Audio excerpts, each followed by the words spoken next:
प्रभु राम देव भगवान अल्लाह खुदा ईश आदि नाम एक ही शक्ति के हैं।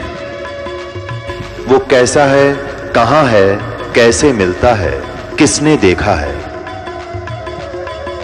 ये प्रश्नवाचक चिन्ह पूर्ण रूप से हटाने के लिए अवश्य सुनिए जगत गुरु तत्वदर्शी संत रामपाल जी महाराज के अमृत वचन सर्व पवित्र धर्मों के पवित्र शास्त्रों के आधार पर। परमपिता परमात्मा पूर्ण ब्रह्म सर्व ब्रह्मांडों के रचनहार कबीर साहब हैं, कबीर देव जी हैं। वो हम सभी आत्माओं के जनक हैं, वही हमारे पिता हैं। इसी परमेश्वर में वो सभी गुण हैं। त्वमेव माता च पिता त्वमेव बंधु च सखा त्वमेव विद्या च द्रविण त्वमेव सर्व मम देव देव। ये सर्व देव देव यही परमात्मा है जो सभी भगवानों का भगवान है, सबका मालिक है।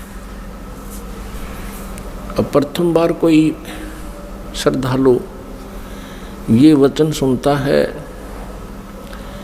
कि कबीर देव, कबीर साहब पूर्ण परमात्मा है, परम अक्षर ब्रह्म है, सभी ब्रह्मांडों के रचयिता हैं, तो ये बात,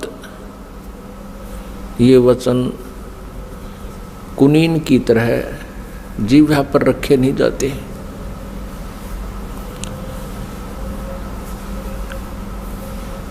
क्योंकि हमने जो ज्ञान सुना हुआ है वो लोक वेद सुन रखे है, वो दंत कथा सुन रखी है। हमने अपने सदग्रंथों का ज्ञान नहीं प्राप्त हुआ हमारे को, क्योंकि हमारे जो गुरुदेव थे हिंदू धर्म के, जो आचार्य थे, गुरु थे, मंडलेश्वर थे, ये तत्व ज्ञानहीन थे। ये सभी ऋषि महर्षि ये तत्व ज्ञानहीन थे। इनको कोई अध्यात्म ज्ञान नहीं था, जिस कारण से हमने परमात्मा की पहचान नहीं हुई और लोक वेद के आधार से जिस भी किसी देव को पूर्ण परमात्मा कहा गया उसको हमने सत्य मान लिया। क्योंकि जो आचार्य होते थे, हिंदू धर्म के गुरु होते थे, वो संस्कृत भाषा के ज्ञाता होते थे और हमारे सभी सदग्रंथ संस्कृत भाषा के अंदर ही लिपिबद्ध हैं। अब बाद में अनुवाद कर दिया गया हिंदी में या अन्य किसी भी लैंग्वेज में, वो बाद की बातें हैं। प्रारंभ में अभी तक ये प्रारंभ से लेकर अभी कुछ समय पहले तक ये सभी संस्कृत में विद्यमान थे और संस्कृत वाले तो अब भी एज इट इज हैं। अनुवादकर्ताओं ने अपनी अपनी भाषाओं में उनको ट्रांसलेट कर लिया है। अब जिस कारण से जनता जो थी, श्रद्धालु थे, वो उन गुरुओं पर, आचार्यों पर, मंडलेश्वरों पर विश्वास करते रहे कि ये संस्कृत के ज्ञाता हैं, संस्कृत बहुत अच्छी धारावाहिक बोल लेते हैं और सभी सदग्रंथ भी हमारे संस्कृत भाषा में लिखे हैं। जिस कारण से उस गुरु जी के विषय में कोई भी हमारे अंदर जो शंका उत्पन्न नहीं हुई, अविश्वास नहीं हुआ कि ये गलत कह रहा है। क्योंकि टीचर जो होता है वो विद्यार्थियों को जो भी ज्ञान देता है विद्यार्थियों के लिए स्वीकार्य होता है। अध्यापक से कुछ भी बोल रहा है तो बच्चे उसमें ऑब्जेक्शन नहीं करते, शिरोधार्य करते हैं। एक अध्यापक ने एक कोई प्रश्न का उत्तर इतिहास का बच्चों को पढ़ाया और उस लड़के का पिता भी एजुकेटेड था, लेकिन वो सर्विस नहीं कर रहा था, अपना अन्य व्यवसाय करता था। तो उस लड़के के पिता ने, फादर ने देखा कि जो बच्चे ने प्रश्न का उत्तर लिखा हुआ है वो गलत लिखा है। उसने अपने पुत्र से कहा कि बेटा तुमने ये गलत लिख रखा है। तो लड़के ने उत्तर दिया, नहीं पिताजी, हमारे गुरुदेव ने बोला है ये सही है। तो पिताजी ने कहा, नहीं बेटा इसको ठीक कर लो। तो लड़का बोला, नहीं पिताजी बिल्कुल नहीं करूँगा, ये हमारे गुरुजी ने बोला है, हमारे गुरुजी ने कहा है, हमारे अध्यापक ने कहा है। तो पुण्यात्माओं, आज वही सतिथि आ चुकी है। ये जितने भी आचार्य गुरु थे, ये भाषा संस्कृत तो अवश्य जानते थे, लेकिन आध्यात्मिक ज्ञान से ये अपरिचित थे, जिस कारण से ये आज तक भी हमें हमारे सदग्रंथों के गूढ़ रहस्यों को नहीं बता पाए। और आज वही तथ्य जो हमारे पवित्र सदग्रंथों में विद्यमान हैं, जन साधारण के रूबरू ये दास करवा रहा है, उनको सार्वजनिक कर रहा है इन सीडी के माध्यम से, प्रोजेक्टर के माध्यम से और पुस्तकें बना करके। अब उन गुरुओं को, उन आचार्यों को समस्या उत्पन्न हो रही है जो अभी तक लोक वेद सुना रहे थे, दंत कथा सुना रहे थे। वो क्या कहते थे? कोई तो कहता था कि Shri Vishnu ji is complete God, ये विष्णु जी ही सर्व समर्थ भगवान हैं और यही 3 रूप धारण कर लेते हैं। ब्रह्मा जी के रूप में ये सृष्टि करते हैं, विष्णु जी के रूप में ये सतिथि करते हैं और शिव जी के रूप में ये संहार करते हैं। कोई कहता था कि भगवान शिव महेश हैं, महेश्वर हैं, देवों के भी देव हैं, यही सबके उत्पत्ति करता है और यही 3 रूप धारण करके इस ब्रह्मांड का संचालन कर रहे हैं। यही अखिल ब्रह्मांड के नायक हैं, मालिक हैं। ब्रह्मा जी का रूप धारण करके ये सृष्टि करते हैं, विष्णु जी का रूप धारण करके ही ये सतिथि करते हैं और स्वयं शिव रूप में ये सबका संहार करते हैं। इनके कोई माता पिता नहीं है। तो ये लोक वेद था, ये दंत कथा थी। हम इनको सर्वेश्वर महेश्वर कहा करते थे। पुण्यात्माओं, जिस मार्ग पर हम चलते हैं, हम अपना सफर तय करने के लिए उद्धत होते हैं, तो उसकी जानकारी हमें थोरोली होनी चाहिए, कंप्लीट होनी चाहिए, फिर उस पर चलने का लाभ है। और यदि हम जाना चाहते हैं हिसार से दिल्ली और हम चल पड़े हिसार से सरसा की ओर, तो हमारा चलना व्यर्थ है। चाहे हम कितनी स्पीड से जा रहे हैं, कितनी गाड़ी को दौड़ा रहे हैं, वो व्यर्थ है। और किसी कारण से आप हिसार से और सिरसा जा रहे हो और रास्ते में कोई इत्तेफाक से कोई व्यक्ति मिल जाता है, पूछ लेता है कहाँ जा रहे हो जेंटलमैन, तो आप कहोगे जी हम दिल्ली जा रहे हैं। वो व्यक्ति आपसे ये कहे कि ये दिल्ली वाला वे नहीं है, ये दिल्ली मार्ग नहीं है, ये तो आप उल्टा जा रहे हो, सिरसा साइड में पंजाब की तरफ जा रहे हो।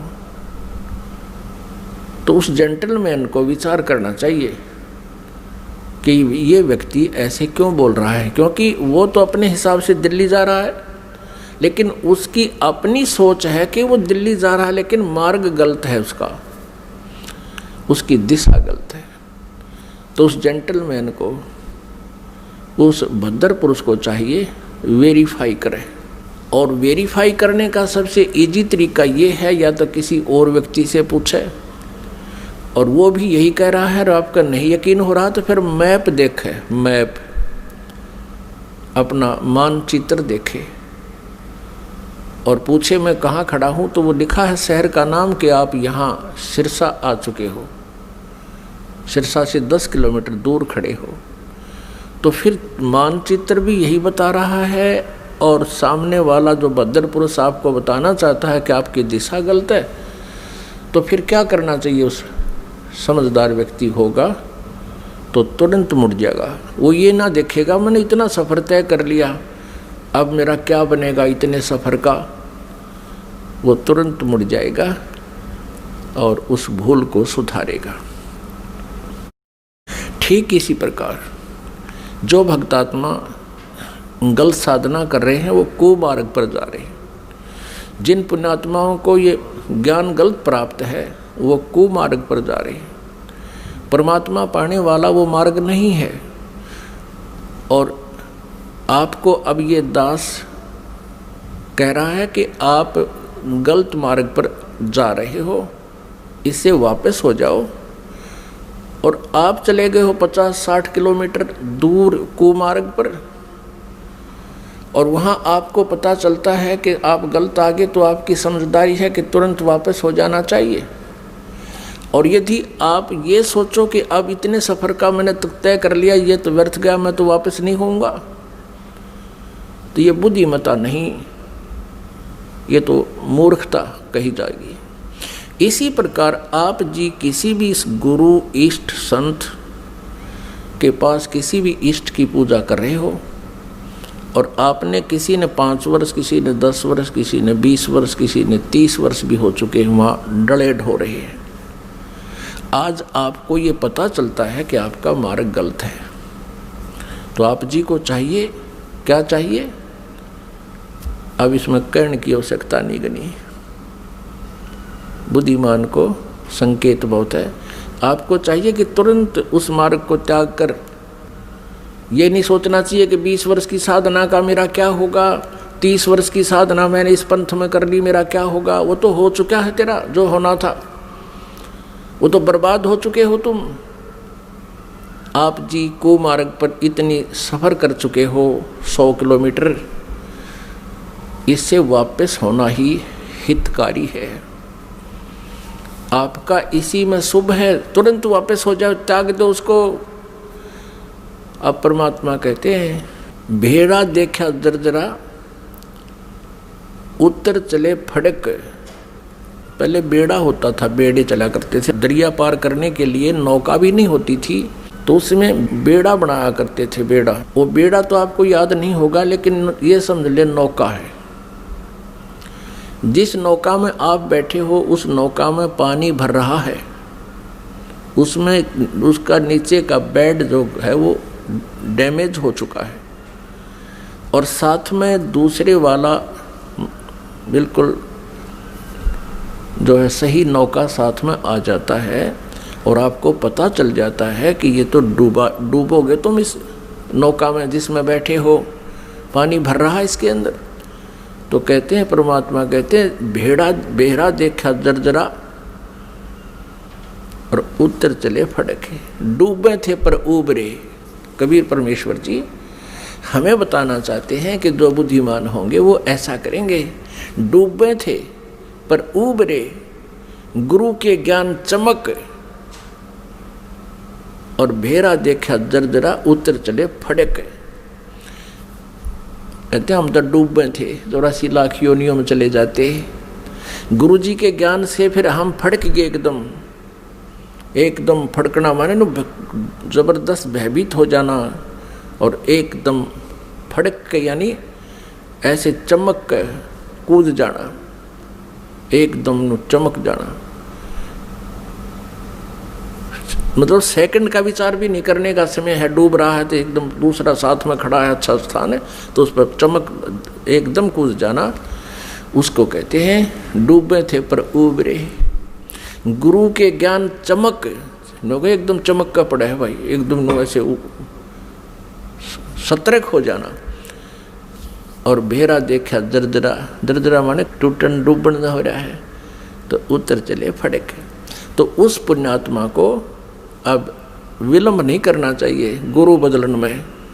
उस मार्ग में कितना ही चला गया उसको तुरंत त्याग देना चाहिए। वो तो बिल्कुल कुमार्ग पर, आप तो 200 किलोमीटर 100 किलोमीटर दूर चले गए हो, वह आना वापस पड़ेगा, आना ही पड़ेगा। आगे जितने कदम रखोगे वो गलत ही है, दूर ही जाओगे। तो जैसे कोई तो श्री ब्रह्मा जी को रचयिता बताते हैं, कोई श्री विष्णु जी सतगुण जी को रचयिता बताते हैं, कोई तम गुण श्री शिव जी को रचयिता बताते हैं, कोई श्री ब्रह्मा जी रजोगुण को ब्रह्मांड का रचयिता बताते हैं, सभी ब्रह्मांडों का। पुण्यात्माओं, ये लोक वेद है। और कोई कोई कहता है कि दुर्गा ही सबकी सृष्टि सर्जनहार है, जो दुर्गा जी के उपासक हैं, जो श्री देवी जी के उपासक हैं, वो देवी जी को ही सब कुछ मानते हैं। और जो ब्रह्म के उपासक हैं, ब्रह्म, वो ब्रह्म को ही सर्वेस्वा मानते हैं। तो पुण्यात्माओं, हमने सबसे पहले ये मैप देखना होगा। अपने सदग्रंथों रूपी मैप को हम पुनः देखेंगे कि इनमें हमें क्या मार्गदर्शन हुआ है, तो तब हम संतुष्ट होंगे।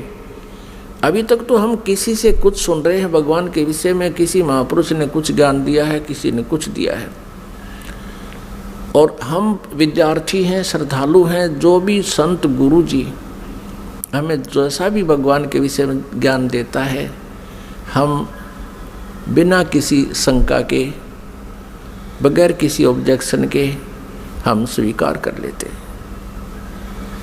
तो पुण्यात्माओं, आप इसके विषय में कि भगवान कौन है, सृष्टि रचना कैसे हुई, ये जानकारी हमें सर्वप्रथम होनी चाहिए, और तभी हम परमात्मा के मार्ग पर सफल हो सकेंगे। फिर हमें कोई भ्रमित नहीं कर सकेगा। श्रीमद् भगवत गीता अध्याय नंबर 16 के श्लोक नंबर 23 में कहा है कि शास्त्र विधि को त्याग कर जो मनमाना आचरण करते हैं, यानी मनमानी पूजाएं करते हैं, मनमाने साधनाएं करते हैं, जो शास्त्रों में विद्यमान नहीं है, जो ज्ञान और उसका समाधान, वो साधना व्यर्थ है। न उनकी गति होती है, न उनको कोई सुख प्राप्त होता है, और न ही उनको कोई सिद्धि प्राप्त होती है, अर्थात व्यर्थ, यूजलेस। फिर तुरंत ही 24वें श्लोक में 16वें अध्याय में कहा है गीता जी में कि इससे तेरे लिए अर्जुन कर्तव्य और अकर्तव्य की व्यवस्था में, कर्तव्य मीन जो भक्ति कर्म हमने करने चाहिए और जो ना करने चाहिए, जो त्यागने चाहिए और जो ग्रहण करने चाहिए, उनके लिए सदग्रंथ ही प्रमाण है। किसी की दंत कथा पर विश्वास मत करना। फिर गीता जी अध्याय नंबर 2 के श्लोक नंबर 53 में कहा कि अर्जुन, जिस समय तेरी बुद्धि भिन्न भिन्न प्रकार के भ्रमित करने वाले ज्ञानों से, वचनों से हटकर केवल एक तत्व ज्ञान पर, परमात्म ज्ञान पर स्थिर हो जाएगी, तब तू योग को प्राप्त होगा, तब तो तू भक्त बनेगा, तब तो तेरी भक्ति प्रारंभ होगी। जब तू एक ज्ञान पर, शास्त्र अनुकूल ज्ञान पर तू स्थिर हो जाएगी तेरी बुद्धि, फिर तू डगमग ना होकर के सीधे सुमार्ग पर चल पड़ेगा। फिर जितने भी कदम इस भक्ति सफर में रखेगा वो तेरे शुभ होंगे, लाभदायक होंगे। अब सृष्टि रचना के बारे में बहुत से असमंजस हैं।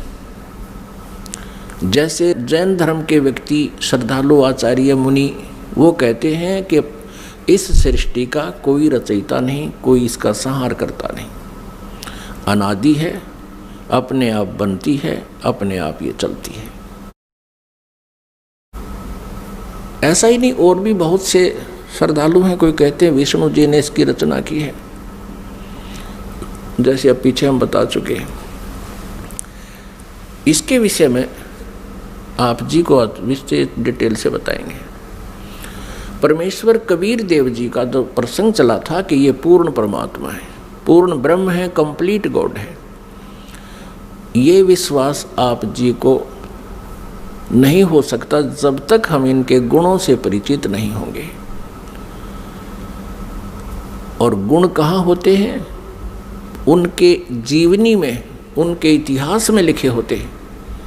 जैसे विष्णु जी, श्री शिव जी, श्री विष्णु जी, श्री ब्रह्मा जी, इनकी जानकारी भी इनकी जीवनी में, इनके इतिहास में लिखी है, पुराणों में। और परमेश्वर कबीर जी की महिमा सूक्ष्म वेद में लिखी है, सूक्ष्म वेद में। आदि शंकराचार्य जी के इतिहास में दास ने पढ़ा, उन्होंने भी सूक्ष्म वेद का समर्थन किया है। आदि शंकराचार्य ने कहा है कि 4 वेद, ऋग्वेद, यजुर्वेद, सामवेद और अथर्ववेद, ये तो अवेलेबल हैं, लेकिन सूक्ष्म वेद वो 5वां है। उसके विषय में उन्होंने कहा कि वो कैलाश पर्वत पे है। अब कारण क्या है कि 5वें वेद को इस काल ने, ब्रह्म ने नष्ट कर दिया, सूक्ष्म वेद को। उस सूक्ष्म वेद को देने के लिए परमेश्वर स्वयं यहाँ आते हैं, अपने सतलोक से चलकर, मुक्ति धाम से, सनातन परम धाम से गति करके यहाँ आते हैं। उस छुपे हुए ज्ञान को जो काल भगवान ने, ब्रह्म भगवान ने नष्ट कर दिया, यानी छुपा रखा है, वो किसी तक नहीं आने देता। तो उस 5वें वेद को परमात्मा बताने के लिए आते हैं। उस 5वें वेद में लिखा है, और उस वेद को, उस ज्ञान को परमात्मा ने 600 वर्ष पहले अपने मुखारविंद से, अपने मुख कमल से बोला था।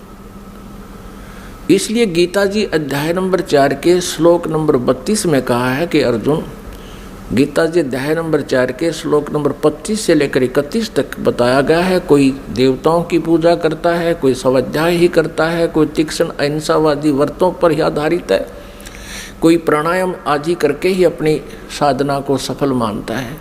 ये इस आध्यात्मिक ज्ञान का, धार्मिक यज्ञों का, यज्ञ माने अनुष्ठानों का विस्तार से विवरण 4थे अध्याय के 32वें श्लोक में कहा है कि वो सच्चिदानंद घन ब्रह्म की वाणी में विस्तार से कहा गया है।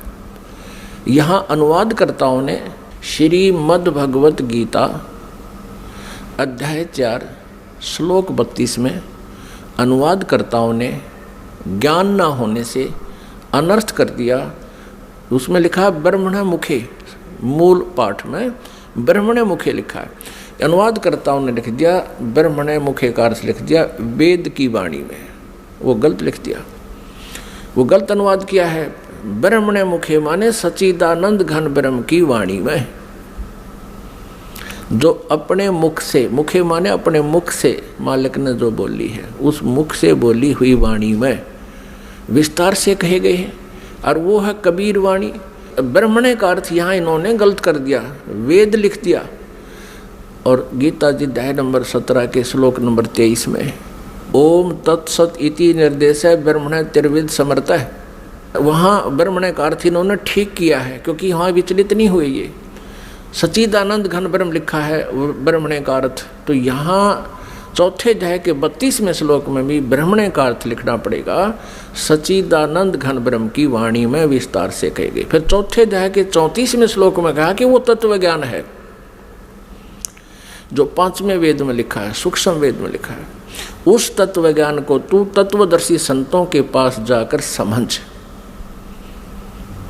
उनको दंडवत प्रणाम करने से, कपट छोड़ के विनम्र भाव से प्रसन्न करने से वो तत्वदर्शी संत तुझे उस परमात्म तत्व का ज्ञान कराएंगे। इससे ये भी सिद्ध हो गया कि गीता ज्ञानदाता उस 5वें वेद से परिचित नहीं है, इसलिए उसने ऑप्शन छोड़ दिया कि आप उस ज्ञान को तो तत्वदर्शी संतों से समझो। तो परमेश्वर कबीर देव जी स्वयं आते हैं वो पूर्ण ब्रह्म तत्वदर्शी संत की भूमिका करने के लिए।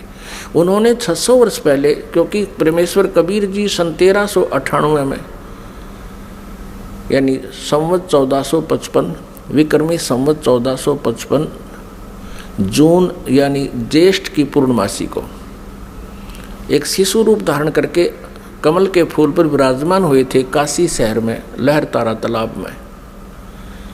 फिर लीला करते हुए बड़े हुए। उनको एक नीरू नीमा नाम के जुल्हा उठा ले गए थे। उसी व्यवसाय में मालिक रहने के कारण वो परमेश्वर जुल्हा धारण कहाए। उन्होंने 600 वर्ष पहले अपने उस सूक्ष्म वेद में लिखा है, बताया है। उसको ये दास अब अपने शब्दों में परमात्मा के ज्ञान को आप तक पहुंचाना चाहेगा। परमेश्वर ने बताया है कि सबसे पहले केवल अकेले पूर्ण परमात्मा थे, कबीर देव थे। वो अनामय लोक में रहते थे, अनामय, और परमात्मा अकेले थे। उसके बाद परमेश्वर ने अन्य 3 लोकों की और रचना की। अकय लोक से नीचे वाला अनामय लोक कहो चाहे अनामी लोक कहो, अकय लोक कहो। अकय लोक से नीचे अगम लोक है, उससे नेक्स्ट अलख लोक है, और फिर उससे जो तीसरा स्थान नीचे सत्यलोक है, जिसको सनातन परमधाम कहते हैं। और सत्यलोक में परमात्मा सत्य पुरुष नाम से विद्यमान है। एक ही परमेश्वर ने अपने अन्य 3 रूप और बनाए। तो इस प्रकार प्रत्येक लोक में परमात्मा अलग अलग नामों से, अलग अलग स्थिति से स्वयं ही विराजमान हुए। अब सतलोक के अंदर सृष्टि रचना प्रारंभ की। अपुण्यात्माओं, जैसे केवल पृथ्वी लोक पर ही, इस पृथ्वी ग्रह पर ही सृष्टि जो है विद्यमान है, और अन्य ये जितने ग्रह हैं, मंगल ग्रह, बुध ग्रह, ये शनि ग्रह, ये सब खाली पड़े हैं। इसी प्रकार सतलोक के अंदर परमात्मा सत्य पुरुष कबीर देव जी, जिसको परम अक्षर ब्रह्म भी कहते हैं, उन्होंने वहाँ सतलोक में रचना शुरू की। एक वचन से 16 द्वीप बना दिए, 16 द्वीप, और फिर एक एक वचन से एक एक पुत्र की उत्पत्ति कर दी। उन 16 पुत्रों को प्रत्येक द्वीप में रहने का आदेश दे दिया, और अपने उन 16 पुत्रों में से एक पुत्र का नाम अचिंत है। अचिंत से कहा कुछ समय के उपरांत आगे सृष्टि रचना करो। परमात्मा ये दिखाना चाहते थे उन पुत्रों को कि समर्थ के बिना कोई भी प्रयत्न करता है वो सफल नहीं होता। कहते हैं ना, जिसका काम उसी को साजे और करे तो मूर्ख बाजे। अचिंत ने अपने वचन से एक व्यक्ति उत्पन्न किया, उसका नाम रखा अक्षर पुरुष। अब उस अचिंत ने अपने द्वारा उत्पन्न पुत्र को वचन से जो उत्पन्न किया था उसको ही अविनाशी पुरुष मान लिया, उसको अक्षर पुरुष नाम से संबोधित किया, और उसे कहा कि तू मेरा सहयोग करना सृष्टि रचने में। वहाँ परमात्मा ने प्रत्येक द्वीप में जब द्वीप रचना की, प्रत्येक द्वीप में मानसरोवर की भी रचना की। एक अलग से मानसरोवर भी, कॉमन मानसरोवर भी रचना की। तो वो अक्षर पुरुष मानसरोवर में जाके नहाने लगा। नहाते नहाते गहरा चला गया और वहाँ वो पानी में ही सो गया, निंद्रा आ गई। अपुणात्माओं, सतलोक के अंदर श्वासों से शरीर नहीं है। बहुत समय तक वो बाहर नहीं आया। तब परमेश्वर कबीर देव जी ने उसी जल से जल लिया हाथ में अपनी वचन शक्ति से उसको जादूगर की तरह एक अंडा बना दिया। उस अंडे में एक जीवात्मा प्रवेश करती, उस अंडे को छोड़ दिया उस मानसरोवर में। वो गड़गड़ गड़गड़ करता हुआ नीचे पहुंचा तो वो अक्सर पुरुष की जो अधूरी निंद्रा भंग होगी, जिस कारण से वो कुछ कोपित हो गया, उस कोपित दृष्टि से उसने अंडे की तरफ देखा कि किसने मुझे डिस्टर्ब किया है। उस कोप से वो अंडा फट गया, अंडा दो भाग हो गया, उसमें से ये ब्रह्म निकला। अब आगे चल के इसी इतिहास में, इसी लीला कहानी में, अमर कथा में, या सत्यनारायण कथा जो दास आपको सुना रहा है, अभी तक जो विष्णु जी को सत्यनारायण मानकर सत्यनारायण कथा कहा करते थे, वो सत्यनारायण कथा नहीं थी। अब ये है सत्यनारायण कथा। सत्यनारायण माने अविनाशी भगवान की कथा। तो उसमें से ये ब्रह्म निकला। आगे चल के आप 3 प्रभुओं से परिचित होंगे जो ब्रह्मा विष्णु महेश जी से भिन्न है। एक सर्वब्रह्म, इसको सर्वब्रह्म भी कहते हैं, सर्वब्रह्म। और दूसरा ये अक्षर पुरुष यानी अक्षर ब्रह्म। ये अक्षर पुरुष कहो तो अक्षर ब्रह्म कहो। और अंडे से निकला ये सर्वब्रह्म, सर्वब्रह्मन नाशवान, क्योंकि अक्षर पुरुष को तो अचिंत ने नाम दे दिया कि तो अविनाशी व्यक्ति उत्पन्न कर दिया मैंने, अक्षर पुरुष। अब वो स्वामी जितना हो जाता है फिर वही पुरुष प्रभु, पुरुष माने प्रभु भी कहते हैं। तो अक्षर पुरुष कहो या अक्षर ब्रह्म कहो, एक ही के 2 पर्यायवाची नाम है। इसी प्रकार सर्वपुरुष कहो, ये ब्रह्म जो अंडे से निकला ये सर्वपुरुष है, इसको सर्वब्रह्म कहो, इसके पर्यायवाची नाम है। इसको ज्योति स्वरूपी निरंजन भी, काल भी, ये ब्रह्म ही आगे चल के काल भी कहा जाएगा। अब याद रखना, क्योंकि पुण्यात्मा जब तक आप इस इतिहास से परिचित नहीं होगे, सृष्टि रचना से, आप किसी भी सदग्रंथ को नहीं समझ सकते। तब परमेश्वर ने आदेश दिया उन दोनों को कि तुम बाहर आओ। अचिंत पुरुष तुम निंद्रा में थे, न वो अक्षर पुरुष तुम निंद्रा में थे, तुम्हें जगाने के लिए ये सब प्रोसेस अपनाया है, तुम बाहर आ जाओ। दोनों बाहर आ गए। अब परमात्मा ने अचिंत से कहा कि अचिंत, अब देख लिया तूने, समर्थ के बिना कोई कार्य सफल नहीं होता। अब तू तो इसको बाहर भी नहीं निकाल सकता था। और आगे से ध्यान रखना कि बीच में टांग अड़ाओ मेरी क्रिया में, इसलिए तुम्हें तुम्हारे सामर्थ्य से परिचित कराया है। तो अचिंत ने कान पकड़ दिए कि दाता हम कुछ नहीं कर सकते। अब परमेश्वर ने आदेश दिया उन दोनों को, किसको? सर्वपुरुष अर्थात जिसको सर्वब्रह्म भी कहते हैं, जो आगे चल के ब्रह्मा विष्णु महेश का पिता सिद्ध होगा इसी कथा में। सर्वपुरुष और अक्षर पुरुष को दोनों से कहा कि तुम उस अचिंत के द्वीप में रहो। इन दोनों ने आज्ञा का पालन किया। और तीनों कौन? अचिंत, अक्षर पुरुष और सर्वपुरुष, जिसको सर्वब्रह्म भी कहते हैं। और यहाँ हम सीधी भाषा में उसको ब्रह्म भी कहने लग गए। आगे डिफाइन करेंगे ब्रह्म क्यों कहने लगे। अब ये तीनों एक द्वीप में रह रहे हैं। बाकी जो अन्य 15 जने हैं परमात्मा के वचन से उत्पन्न वो पुत्र, वो अलग अलग सिंगल द्वीप में रह रहे थे। कुछ समय उपरांत परमेश्वर ने हम सभी आत्माओं को, आप जी को, सारे ब्रह्मांडों की जितनी आत्माएं हैं, अपने शरीर से, अपने वचन से उत्पन्न कर दिया।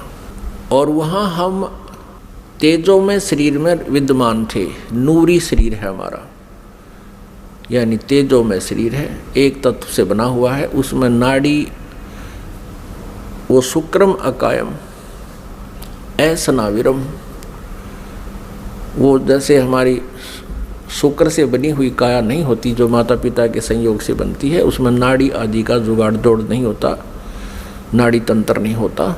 इसी ऐसा ही शरीर परमात्मा का है, साकार है, मनुष्य सदृश्य है, तेजों में है। लेकिन परमात्मा के शरीर का और हमारे शरीर के नूर में, सामर्थ्य में, शक्ति में और उसके नूर में, प्रकाश में अंतर है। पूर्ण परमात्मा सत्य पुरुष यानी कबीर देव जी का जो सतलोक में शरीर है, उसका एक रोमकूप में करोड़ सूर्य, करोड़ चंद्रमा से भी अधिक रोशनी है। और हमारा वहाँ शरीर कैसा था, जो शेष वहाँ रह रहे हैं उनका कैसा शरीर है, और हम जब परमात्मा ने अपने वचन से उत्पन्न किए थे तब हमारा कैसा शरीर था, मनुष्य सदृश था। और हमारा शरीर 16 सूर्य जितने प्रकाश युक्त था, हमारे पूरे बॉडी का शरीर 16 सूर्य जितना तेज था यहाँ की जो सूर्य, लेकिन गर्मी ना हो।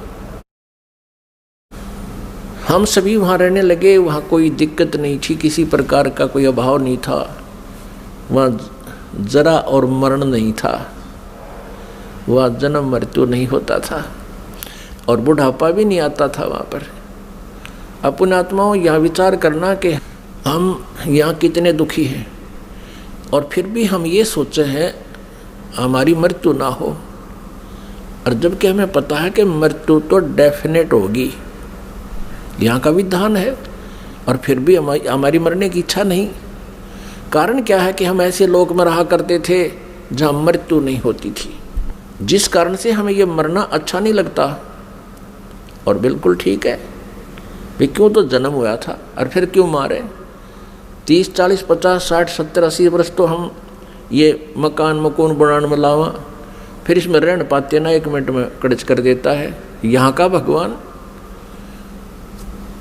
तो वहाँ जरा और मरण नहीं था, जरा माने बुढ़ापा। अब कोई भी बूढ़ा होना पसंद नहीं करता, सब ने सोचा मैं युवा दिखूं। और ये बड़े बड़े नेता तो सर्जरी करा कर मेकअप करना चाहें, कब तक करोगे, 10 साल पास फिर फ्यूज होगे। तो कहने का भाव ये है कि हमारी नेचर है ऐसी कि हम युवा दिखें, लेकिन यहाँ तो बनावटी आर्टिफिशियल है सारा, और वहाँ ओरिजिनल था, तो हम वहाँ ऐसे रहते थे। कुछ दिनों के उपरांत यानी दिन नहीं है वहाँ पर, क्योंकि दिन हम वैसे बोल देते हैं, वहाँ दिन रात नहीं होती, तेजों में प्रकाश में वो लोक है, प्रकाश में सब आत्माएं हैं, प्रकाश में परमात्मा है, वहाँ सूर्य उदय और अस्त नहीं होता। तो वहाँ कुछ समय के उपरांत इस ज्योति निरंजन, जिसको सर्वपुरुष कहा है, जिसको सर्वब्रह्म कहते हैं, जो गीता जी में अपने आप को कहता मैं काल हूँ, वो ब्रह्म है जो श्री कृष्ण जी के शरीर में प्रवेश करके बोल रहा है। आगे इतिहास बताएंगे आपको, पूरा डिटेल देंगे। इसको धैर्यपूर्वक सुनना इस कथा को, क्योंकि ये पहली बार जो सुनता है उसको ऊट पटांग सी लगती है, लेकिन कुछ समय के बाद प्रमाण जब देखोगे आपको स्वीकार करना पड़ेगा और होगी स्वीकार्य। कुछ समय उपरांत इस सर्वपुरुष में एक खरपतवार उत्पन्न हुआ, खुरापात उत्पन्न हुआ। इसने सोचा कि हम 3 जने तो एक द्वीप में और हमारे अन्य भाई एक द्वीप में रह रहे हैं, तो वहाँ ये विधान का पता चला कि तप से राज्य प्राप्त होता है। उसने खड़ा होकर के एक पैर पर तप किया और 70 युग, यहाँ के 70 युग तक तप किया। तब पूर्ण परमात्मा ने, सत्य पुरुष ने, कबीर देव जी ने पूछा कि पुत्र तू किस लिए ये तप कर रहा है, क्या इच्छा है तेरी। तब इसने कहा कि भगवान ये द्वीप मेरे लिए छोटा है, थोड़ा है, हम 3 एक द्वीप में रह रहे हैं, अन्य भाई मेरे अलग द्वीपों में एक रह रहे हैं, मुझे अलग स्थान चाहिए। परमात्मा ने कहा ठीक है भाई, तुझे 21 ब्रह्मांड दे दिए। जैसे एक धनी पिता अपने पुत्र को 21 प्लाट दे दे, अगले बेटा ये तेरे हिस्से में 21 प्लाट आ गए। अब उन प्लाटों को पाकर, 21 ब्रह्मांड को पाकर, ये सर्वब्रह्म, हम संत लैंग्वेज में इसको क्षर ब्रह्म कहते हैं। क्षर ब्रह्म, क्षर अक्षर, अक्षर तो ये अक्षर ब्रह्म तो ये परब्रह्म है जो अचिंत के वचन से उत्पन्न हुआ, और सर्वब्रह्म है ये परमात्मा के वचन से अंडे से उत्पन्न हुआ। ये सर्वब्रह्म जो है 21 ब्रह्मांडों में कभी उसमें जा कभी उसमें सैर सपट्टे करे देख रहा है इनको। फिर मन में इसने सोचा कि इनमें कुछ कंस्ट्रक्शन होनी चाहिए। इस उद्देश्य से इसने फिर सत्ययुग तब फिर किया। तब परमेश्वर ने पूछा भी अब क्या चाहता है, प्लाट तेरे को दे दिए, 21 ब्रह्मांड दे दिए। तब इसने कहा प्रभु कुछ कंस्ट्रक्शन का यानी कोई रचना सामग्री दो मुझे, ताकि मैं कुछ उसमें रचना बना करूं। यानी अब जैसे प्लाट दे दिए, उसके पास तो फिर भी कुछ को नहीं, पिता से मांगता है कुछ पैसे दो या ईंट सीमेंट मटेरियल अवेलेबल कराओ। तो परमेश्वर कबीर देव जी ने इस सर पुरुष को, क्षर ब्रह्म को 5 तत्व और 3 गुण दे दिए। अगले बेटा बना के लाने रखे दिन से, इनको पाके बड़ा प्रसन्न हुआ। फिर इसने सोचा कि मैं इसमें कंस्ट्रक्शन भी कर लूँगा, तो फिर अकेला कैसे दिल लगेगा मेरा। इसने सोचा कि कुछ आत्माएं भी मैं प्राप्त करूं भगवान से। इस क्षर ब्रह्म ने, इस काल भगवान ने फिर तप फिर प्रारंभ किया, एक पैर पे खड़ा होकर। तो उधर से हम यहाँ इसके जाल में कैसे फंस गए, ये एक बहुत विशेष विचारणीय समय जो है ना बात है पुण्यात्माओं, एक विशेष विचारणीय विषय है कि हम क्यों फंसे। फिर चल इसने तो ऐसा कर लिया, प्राप्त हुआ अलग से, हम इसके साथ कैसे, हम जो फंसे हुए हैं ये इसके साथ फंसे हुए हैं, इस ब्रह्म के क्षर ब्रह्म के साथ हम यहाँ आ गए, जिस कारण से हम यहाँ दुख पा रहे हैं। अपने पिता को छोड़ आए जहाँ कोई अभाव नहीं था, कोई जन्म मृत्यु नहीं थी। तो हम कैसे फंसे कि हम वहाँ देख रहे थे इसके तप को, और जब ये खड़ा होकर तप कर रहा था, एक पैर पे खड़ा होकर, हम सभी इस पर आसक्त हो गए, इतने आसक्त हो गए। ओहो देख कितने दिन से एक पैर पे खड़ा है, कभी इस पैर को कर लेता है, कभी उस पैर पे खड़ा हो जाता है, और ऐसे करके खड़ा है कभी। तो हम इसकी इन अदाओं से इतने प्रभावित हो गए, हम अपने भगवान से भी दिल हटा बैठे। जो हमें सर्व सुख दे रहा था, सब सुविधाएं उपलब्ध करा रहा था, हम उससे हटकर इसके ऊपर आसक्त हो गए। तो पुण्यात्माओं, यही बीमारी, यही स्वभाव आप और हम सभी को वहाँ से लगी थी। जैसे यहाँ के हीरो और हीरोइन, अभिनेता अभिनेत्री अपने पेट के लिए, रोजी रोटी के लिए एक्टिंग करते हैं, अदाएं करते हैं, उछल कूद करते हैं, और ये युवा वर्ग बच्चे उनको देखकर इतने आसक्त हो जाते हैं, पूछो मत। और यदि कोई हीरो या हीरोइन यानी कोई अभिनेता या अभिनेत्री यहाँ बरवाला में आ जा या हिसार में आ जावे, फिर देखो इन बच्चों के, कॉलेज वालों के और जवान बच्चों की वहाँ कैसे भीड़ उमड़ कर जाती है, और कम से कम 200, 300, 400 फुट से दूर खड़े खड़े देखते हैं कि देखो वो खड़ा, वो है वो फलाना नेता अभिनेता, वो खड़ी, वो है फलानी अभिनेत्री। अब वो तो अपने पेट के लिए कर रहा है सारे काम, और वो बच्चे बेमतलब वहाँ जा रहे हैं उसको देखने के लिए। लेना एक न देने दो, क्या देगा उनको वो, और धक्के खा के सामने भूखे अपने वापस आ जाते हैं। ठीक इसी प्रकार हम इस काल पर आसक्त हो गए और भगवान से हमारा हृदय हट गया। परमेश्वर कबीर देव जी ने बहुत बार आकाशवाणी की कि कोई भी इस ज्योति निरंजन के इस ड्रामे को मत देखे, इस पे प्रभावित ना हो, आप अपना मालिक में ध्यान रखो। लेकिन हम ऊपर से तो सावधान हो गए, जैसे हम बिल्कुल इसको नहीं चाहते, लेकिन अंदर से कसक नहीं गई। वो तो अंतर्यामी है परमात्मा। तो उस समय परमात्मा के बार बार कहने पर भी हम इस काल से अपना मन नहीं हटा सके, अपनी आत्मा को नहीं हटा सके, और अंदर से इसमें चाह बनी रही। अब इसने तीसरी बार जब तप शुरू किया, इसने परमेश्वर से चाहा कि मैं कुछ आत्मा प्राप्त करूं। जब परमेश्वर ने इससे पूछा, जब इसने 64 युग तप कर लिया तीसरी बार, तब पूछा कि क्या चाहता है ज्योति निरंजन? जो आपने मांगा था वो मैंने आपको दे दिया, अब तू क्यों हट कर रहा है? तब इसने कहा, ज्योति निरंजन ने यानी क्षर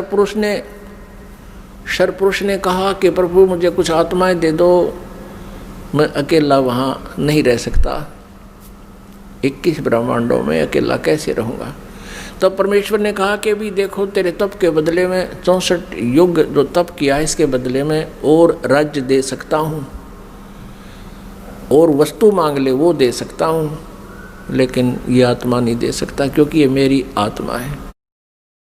अब ये मेरे वचन से उत्पन्न हुई है, मेरा अंश है, अपने अंश को मैं कैसे दे सकता हूँ? लेकिन परमात्मा ने एक ऑप्शन रख दिया कि इसमें एक ऑप्शन है कि यदि वो स्वयं स्वेच्छा से कोई जाना चाहता तेरे साथ तो जा सकते, लेकिन मैं अपनी तरफ से उनको नहीं डाल सकता कुएं में। तब ज्योति निरंजन हमारे पास आया, ये क्षर पुरुष हमारे पास आया। जितनी आत्माएं आज इसके ब्रह्मांडों में हम कैद हो गए, यहाँ कष्ट उठा रहे हैं, ये सभी आत्माएं इसके चारों तरफ उमड़ कर खड़ी होगी। जैसे हीरो आता है, अभिनेता आता है। इसने कहा हमसे कि मैंने पिताजी से 70 युग तप करके बहुत बड़े ब्रह्मांड प्राप्त किए हैं। वहाँ पर स्वर्ग बनाऊंगा, महास्वर्ग बनाऊंगा, हीरे पन्ने लालों के मैं पहाड़ बनाऊंगा, वहाँ दूधों की नदी बहाऊंगा, और तुम चलोगे मेरे साथ। अब हम तो पहले ही उसको चाह रहे थे, चाहे वो कुछ भी ना बनाता, उसको चाह रहे थे, उसके ऊपर आसक्त हो चुके थे। तो सभी ने कहा कि हम तैयार हैं आपके साथ चलने को, लेकिन यदि पिताजी आज्ञा दे देंगे तो हम जा सकेंगे। इस क्षर पुरुष ने परमेश्वर कबीर देव जी से, पूर्ण ब्रह्म से, परम अक्षर ब्रह्म से प्रार्थना की, आकर के वापस प्रभु के पास जाकर के करबद्ध खड़ा होकर के कहा कि परमेश्वर, कुछ आत्माएं मेरे साथ जाने को सहमत है। परमात्मा ने कहा, परमेश्वर कबीर देव जी ने कहा कि मेरे सामने हाँ बरवा दे, तब मैं मानूं, तब भेज दूंगा। अब परमेश्वर आए, कबीर देव जी हमारे पास, साथ में ज्योति निरंजन भी आया। परमेश्वर कबीर देव जी ने, परम अक्षर ब्रह्म ने पूछा कि आत्माओं जो ज्योति निरंजन के साथ यानी क्षर पुरुष के साथ जाना चाहते हैं, वो हाथ खड़ा करके स्वीकृति दे। अब अपने पिता के सामने हिम्मत नहीं पड़ी किसी भी आत्मा की इतना ढीठपना करें, सबने नीची गर्दन कर दी। तब परमेश्वर ने कहा कि अरे ज्योति निरंजन, अरे क्षर पुरुष, आप तो कह रहे थे कुछ आत्माएं तैयार हैं, ये तो कोई भी नहीं बोल रहा, सन्नाटा छा गया। तब एक आत्मा सबसे पहले खड़ा हुआ। उसने सोचा कहीं हम रह जावा यहीं पर। उसने खड़ा होकर कहा कि पिताजी, हाँ, उसने हाथ खड़ा किया कि पिताजी मैं जाना चाहता हूँ। फिर तो हम जैसे सारे सोचा कदे हम पीछे रह जाएं, हमने भी सब न कर दिया, ऐसे सब ने हाथ खड़े कर दिए। जितने भी खरबों अनगिन यहाँ पर आए हुए हैं, अकाउंटिंग नहीं कर सकते, इतने जीव आगे इसके अलावा से। परमात्मा के पास तो सब अकाउंटिंग है, सब उनकी डिटेल है, लेकिन हम नहीं कर सकते जीव संज्ञा। जितने भी 21 ब्रह्मांड में प्राणी हैं, ये सब सतलोक से आए हैं, चाहे चींटी है, चाहे हाथी है, रंक है या राजा है, किसी भी पशु पक्षी की योनि वो जीव जंतु की भोग रहा है। तब परमेश्वर ने कहा भी ठीक है, ज्योति निरंजन, जिन जिन ने तेरे साथ आने का हृदय से चाह की है, सब इच्छा से तेरे साथ जाना चाहते हैं, उनके सब के नंबर नोट मैंने कर लिए, वो मेरे पास है। आप जाओ अपने ब्रह्मांडों में, क्योंकि ये ब्रह्मांड पहले वहीं थे सतलोक के एक लास्ट कोने में, बिल्कुल एकांत स्थान पर सतलोक में, और हम रह रहे थे उस मेन सतलोक में। जैसे एक तो बाहरी विलेज हो दिल्ली क्षेत्र के, दिल्ली राज्य के, एक शहरों का स्थान बीच में मध्य स्थान हो, हम वहाँ रह रहे थे। और इस काल के थे बाहरी दिल्ली, समझ लो वहाँ 21 ब्रह्मांड थे। ये निरंजन चला गया वहाँ पर अपने ब्रह्मांडों में, ये क्षर पुरुष, इसको ज्योति निरंजन भी कहते हैं, इस काल, इसको काल भी कहते हैं। आगे चल के ये इसकी कई नाम रखे जाएंगे इसी कहानी में। तो उधर से परमात्मा ने क्या किया, जिस आत्मा ने सर्वप्रथम हाथ खड़ा कराया था, स्वीकृति दी थी क्षर पुरुष के साथ जाने की, परमेश्वर ने उसका एक युवा स्त्री रूप बना दिया, लेकिन उसको प्रजनन इंद्रिय नहीं लगाई। और सभी आत्माएं जो उसके साथ आना चाहती थी, सब इच्छा से स्वीकृति दी थी, उन सबको बीज रूप बनाया अपने वचन से, और दुर्गा के अंदर प्रवेश कर दिया। जैसे आजकल तो इस मार्ग को समझना बहुत आसान है। ये डॉक्टर लोग क्या करते हैं, जैसे बताते हैं कि एक ग्राम ब्लड में बिरानी कितने 80 लाख, बिरानी 50 लाख जीवाणु तो एक टाइप के होते हैं, अन्य और टाइप के, और उस ब्लड को दूसरे में डाल दिया जाता है, या तो वो और बढ़ जाते हैं, दूसरे में डाले जा सकते हैं ऐसे जीवाणु भी। तो ऐसे ये व्यवस्था समझो, परमात्मा ने इस लड़की जो युवा बनाई थी उसका नाम रख दिया प्रकृति देवी। उसको माया भी बोलते हैं, आदि माया। प्रकृति देवी कहो, आदि माया कहो। आगे चल के यही अष्टंगी कहलाई और यही दुर्गा कहलाई। अब इसको श्री दुर्गा कहें। श्री दुर्गा जी के शरीर में प्रवेश कर दिया सभी आत्माओं को, और कहा बेटी मैंने तेरे को आशीर्वाद दे दिया है। परमेश्वर ने कहा कि बेटी मैंने तेरे को आशीर्वाद दे दिया है, और सभी आत्माएं तेरे अंदर प्रवेश कर दी हैं, और आप वहाँ जाइए ज्योति निरंजन के पास, और जितने भी वो जीव कहे अपने वचन से उत्पन्न कर दिए, नर और मादा ये कहकर, उतने ही वो सामने प्रकट हो जाएंगे। और परमेश्वर ने अपने पुत्र सहजदास को, जो उन 16 पुत्रों में से जो सर्वप्रथम उत्पन्न किए थे उनमें से एक था, सहजदास से कहा कि पुत्र अपनी बहन को साथ ले जाओ और इस ज्योति निरंजन के पास छोड़ आओ, क्षर पुरुष के पास छोड़ आओ। इसको क्षर पुरुष भी कहते हैं, ज्योति निरंजन भी कहते हैं। यही आगे चल के गीता में जो कहता मैं काल हूँ, ये वो काल है, वहाँ छोड़ आओ। क्षर पुरुष को बता देना कि परमात्मा ने, यानी मेरी तरफ से कह देना कि इसके शरीर में सभी आत्माओं को प्रवेश कर दिया है, और इसको वचन दे दिया है, आशीर्वाद दे दिया है, इसको शक्ति दे दी है, इसको वरदान दे दिया है कि जितने जीव तू चाहेगा, नर और मादा, ये लड़की प्रकृति देवी ये उत्पन्न कर देगी। सहजदास पिताजी के आदेश को शिरोधार्य करके अपनी बहन श्री दुर्गा को साथ लेकर ज्योति निरंजन के पास आ गया, यानी क्षर पुरुष के द्वीप में चला गया उस लोक 21 ब्रह्मांडों में। उससे कहा कि ये बहन है, और इस बहन के शरीर में परमात्मा ने सभी आत्माओं को प्रवेश कर दिया है। अब सहजदास ने क्षर पुरुष से कहा कि पिताजी ने ये बहन भेजी है दुर्गा, इस श्री देवी के शरीर में वो सभी आत्माएं प्रवेश कर दी हैं, और इसको परमेश्वर कबीर देव जी ने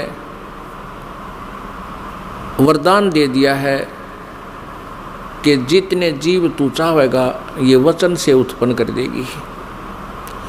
ऐसा कहकर के वो सहजदास उस लड़की को वहाँ छोड़कर वापस आ गया। अब सहजदास के आ जाने के उपरांत वहाँ पर प्रकृति देवी और ये ज्योत निरंजन अर्थात क्षर पुरुष ये दोनों रह गए। अब लड़की युवा होने के कारण उसका रूप रंग निखरा हुआ था। अब ज्योत निरंजन यानी क्षर पुरुष के मन में दोष उत्पन्न हो गया। अकेली युवा लड़की को देखकर उसने उस लड़की के साथ, दुर्गा के साथ, श्री देवी के साथ दुर्व्यवहार करना चाहा। तो प्रकृति देवी ने बार बार कहा कि ज्योत निरंजन तू ऐसा कर्म ना कर, मैं आपकी बहन हूँ, आप मेरे बड़े भाई हो। आपकी उत्पत्ति परमेश्वर कबीर देव जी से, सतपुरुष से, अंडे से हुई, उसके बाद हमारी भी उत्पत्ति उसी परमेश्वर ने की। आप मेरे बड़े भाई हो, मैं आपकी छोटी बहन हूँ, आप मेरे साथ ये जुल्म ना करो। बहुत विनय करी, लेकिन इस क्षर पुरुष में इतना काम वासना बढ़ गई, इतना रजोगुण प्रभावित हो गया कि इसने एक नहीं सुनी, ना कोई मान मर्यादा रखी और लड़की के साथ इसने बलात्कार करने की चेष्टा की।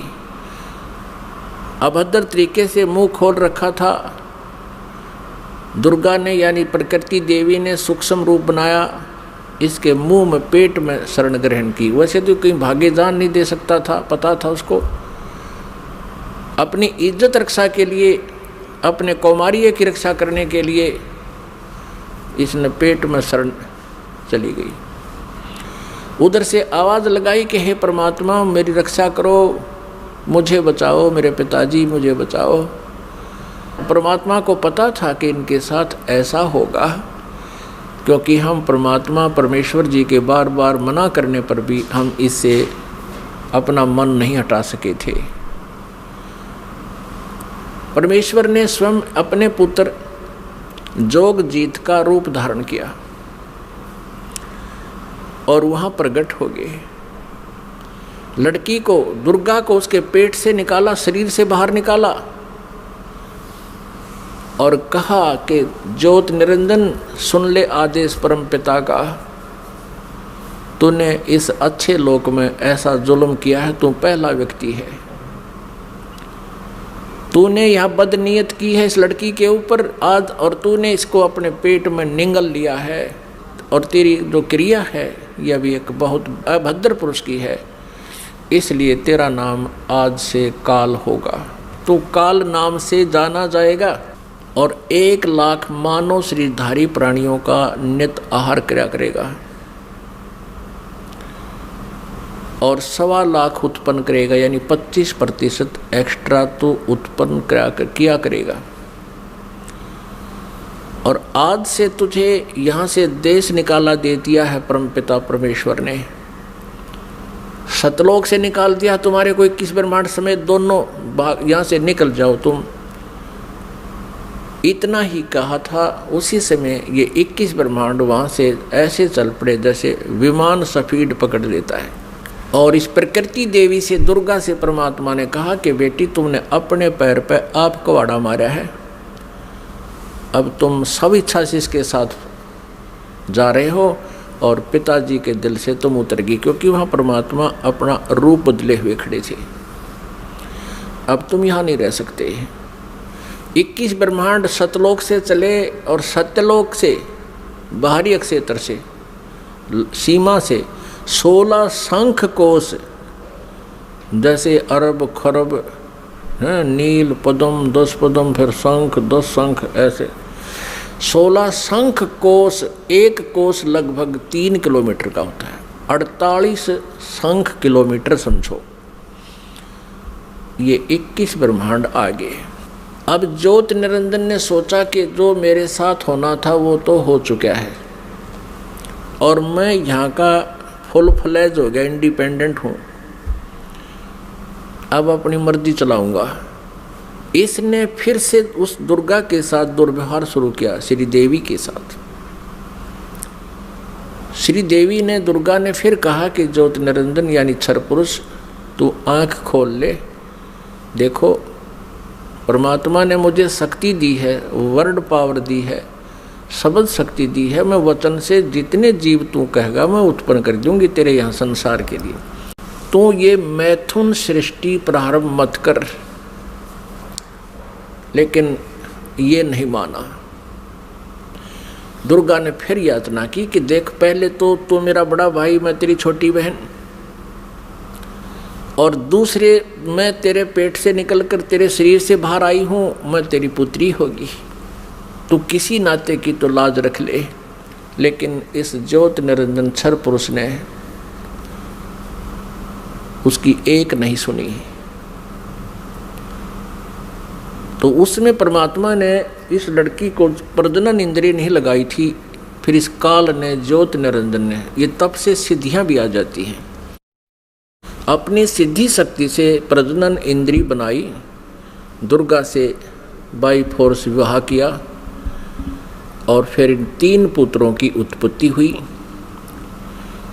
रजगुण युक्त ब्रह्मा जी, सतगुण युक्त विष्णु जी, तमगुण युक्त शिव जी। इन तीनों को एक एक गुण युक्त कर दिया। एक एक गुण युक्त कैसे किया? इस काल ने एक ब्रह्मांड के ऊपर टॉप मोस्ट प्लेस पर, शिखर में एक गुप्त स्थान बना रखे हैं। उस गुप्त स्थान में दुर्गा और इस काल के अतिरिक्त कोई नहीं जा सकता। तो वहां इसने 3 स्थान बना रखे हैं। उस गुप्त स्थान पर, गुप्त क्षेत्र में 3 स्थान बना रखे हैं। एक रजोगुण प्रधान क्षेत्र, एक सतोगुण प्रधान क्षेत्र, एक तमोगुण प्रधान क्षेत्र। जैसे किसी मकान में 3 कमरे हों, 3 कक्ष, एक कक्ष में अश्लील चित्र लगे हों, और दूसरे में साधु संत फकीरों के, महापुरुषों के चित्र लगे हों, और तीसरे में सूरवीरों के, शहीदों के चित्र लगे हों। जिसमें व्यक्ति उन अश्लील चित्र लगे हुए कक्ष में प्रवेश करेगा तो वहां जाकर उसका स्वभाव वैसा ही बन जाएगा, बट नेचुरल है। और फिर वो जाएगा उस जहाँ साधु संत फकीरों के चित्र लगे हैं, उसमें जाता है तो उसका एकदम विचार भाव बहुत ही विनम्र हो जाता है और भाव बदल जाते हैं। ऐसे ही जब वो जिस कक्ष में सूरवीरों के, शहीदों के चित्र लगे हैं, तो वहाँ जाते ही उसका अपने आप मनोबल उसी प्रकार का हो जाता है, स्वभाव बन जाता है। तो ठीक इसी प्रकार इन तीनों पुत्रों को रजगुण युक्त ब्रह्मा जी को जो कैसे बनाया कि दुर्गा को अपनी पत्नी रूप में, इस श्री देवी को पत्नी रूप में रखा। जब ये रजोगुण प्रधान क्षेत्र में निवास करने लगे तो उस समय इस क्षर पुरुष ने, ज्योति निरंजन ने अपने 5 मुख बना लिए और वहाँ रहने लगे।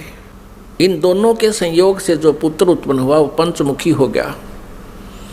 और जब तक वो रजोगुण प्रधान क्षेत्र में रहे, इन दोनों का मनोभाव ऐसा ही बना रहा, जिस कारण से वो सभी गुण ब्रह्मा जी में प्रवेश कर गए। और फिर बचपन से ही ब्रह्मा जी को इन्होंने कोमा में कर दिया, परवरिश जारी रखी। जैसे देखा है, एक बता रहा था जी 10 वर्ष से एक लड़का कोमा में है, एक व्यक्ति का कोमा में, एक पाइप के द्वारा उसमें आहार पेट में भेज देते हैं। तो ऐसे रखते हैं, ये कोमा में रखते हैं, युवा होने पर इनको सचेत कर देते हैं। अब दूसरे क्षेत्र जो सतोगुण प्रधान क्षेत्र है, उसमें ये काल विष्णु रूप बना लेता है, ये क्षर पुरुष, और अपनी पत्नी दुर्गा को वहाँ रखता है महालक्ष्मी रूप बना के। इन दोनों के संयोग से सतोगुण प्रधान क्षेत्र में जो पुत्र उत्पन्न होता है वो वैसा ही सतोगुण युक्त हो जाता है। और फिर विष्णु जी को भी ऐसे ही ये कोमा में रखते हैं, युवा होने पर इसको भी सचेत कर देते हैं। फिर ये तीसरे तमोगुण प्रधान क्षेत्र में चले जाते हैं। कौन? ये क्षर पुरुष और दुर्गा। अब श्री देवी का वहाँ रूप पार्वती जैसा बना लेते हैं और स्वयं ये शिव रूप बना लेता। जैसे शिव जी का आप रूप देखते हो ऐसा ही तो शिव रूप बना लेता है और उस तमोगुण प्रधान क्षेत्र में रहते हैं। वहाँ इनके संयोग से जो पुत्र उत्पन्न होता है वो ऑटोमेटिकली तमगुण युक्त हो जाता है।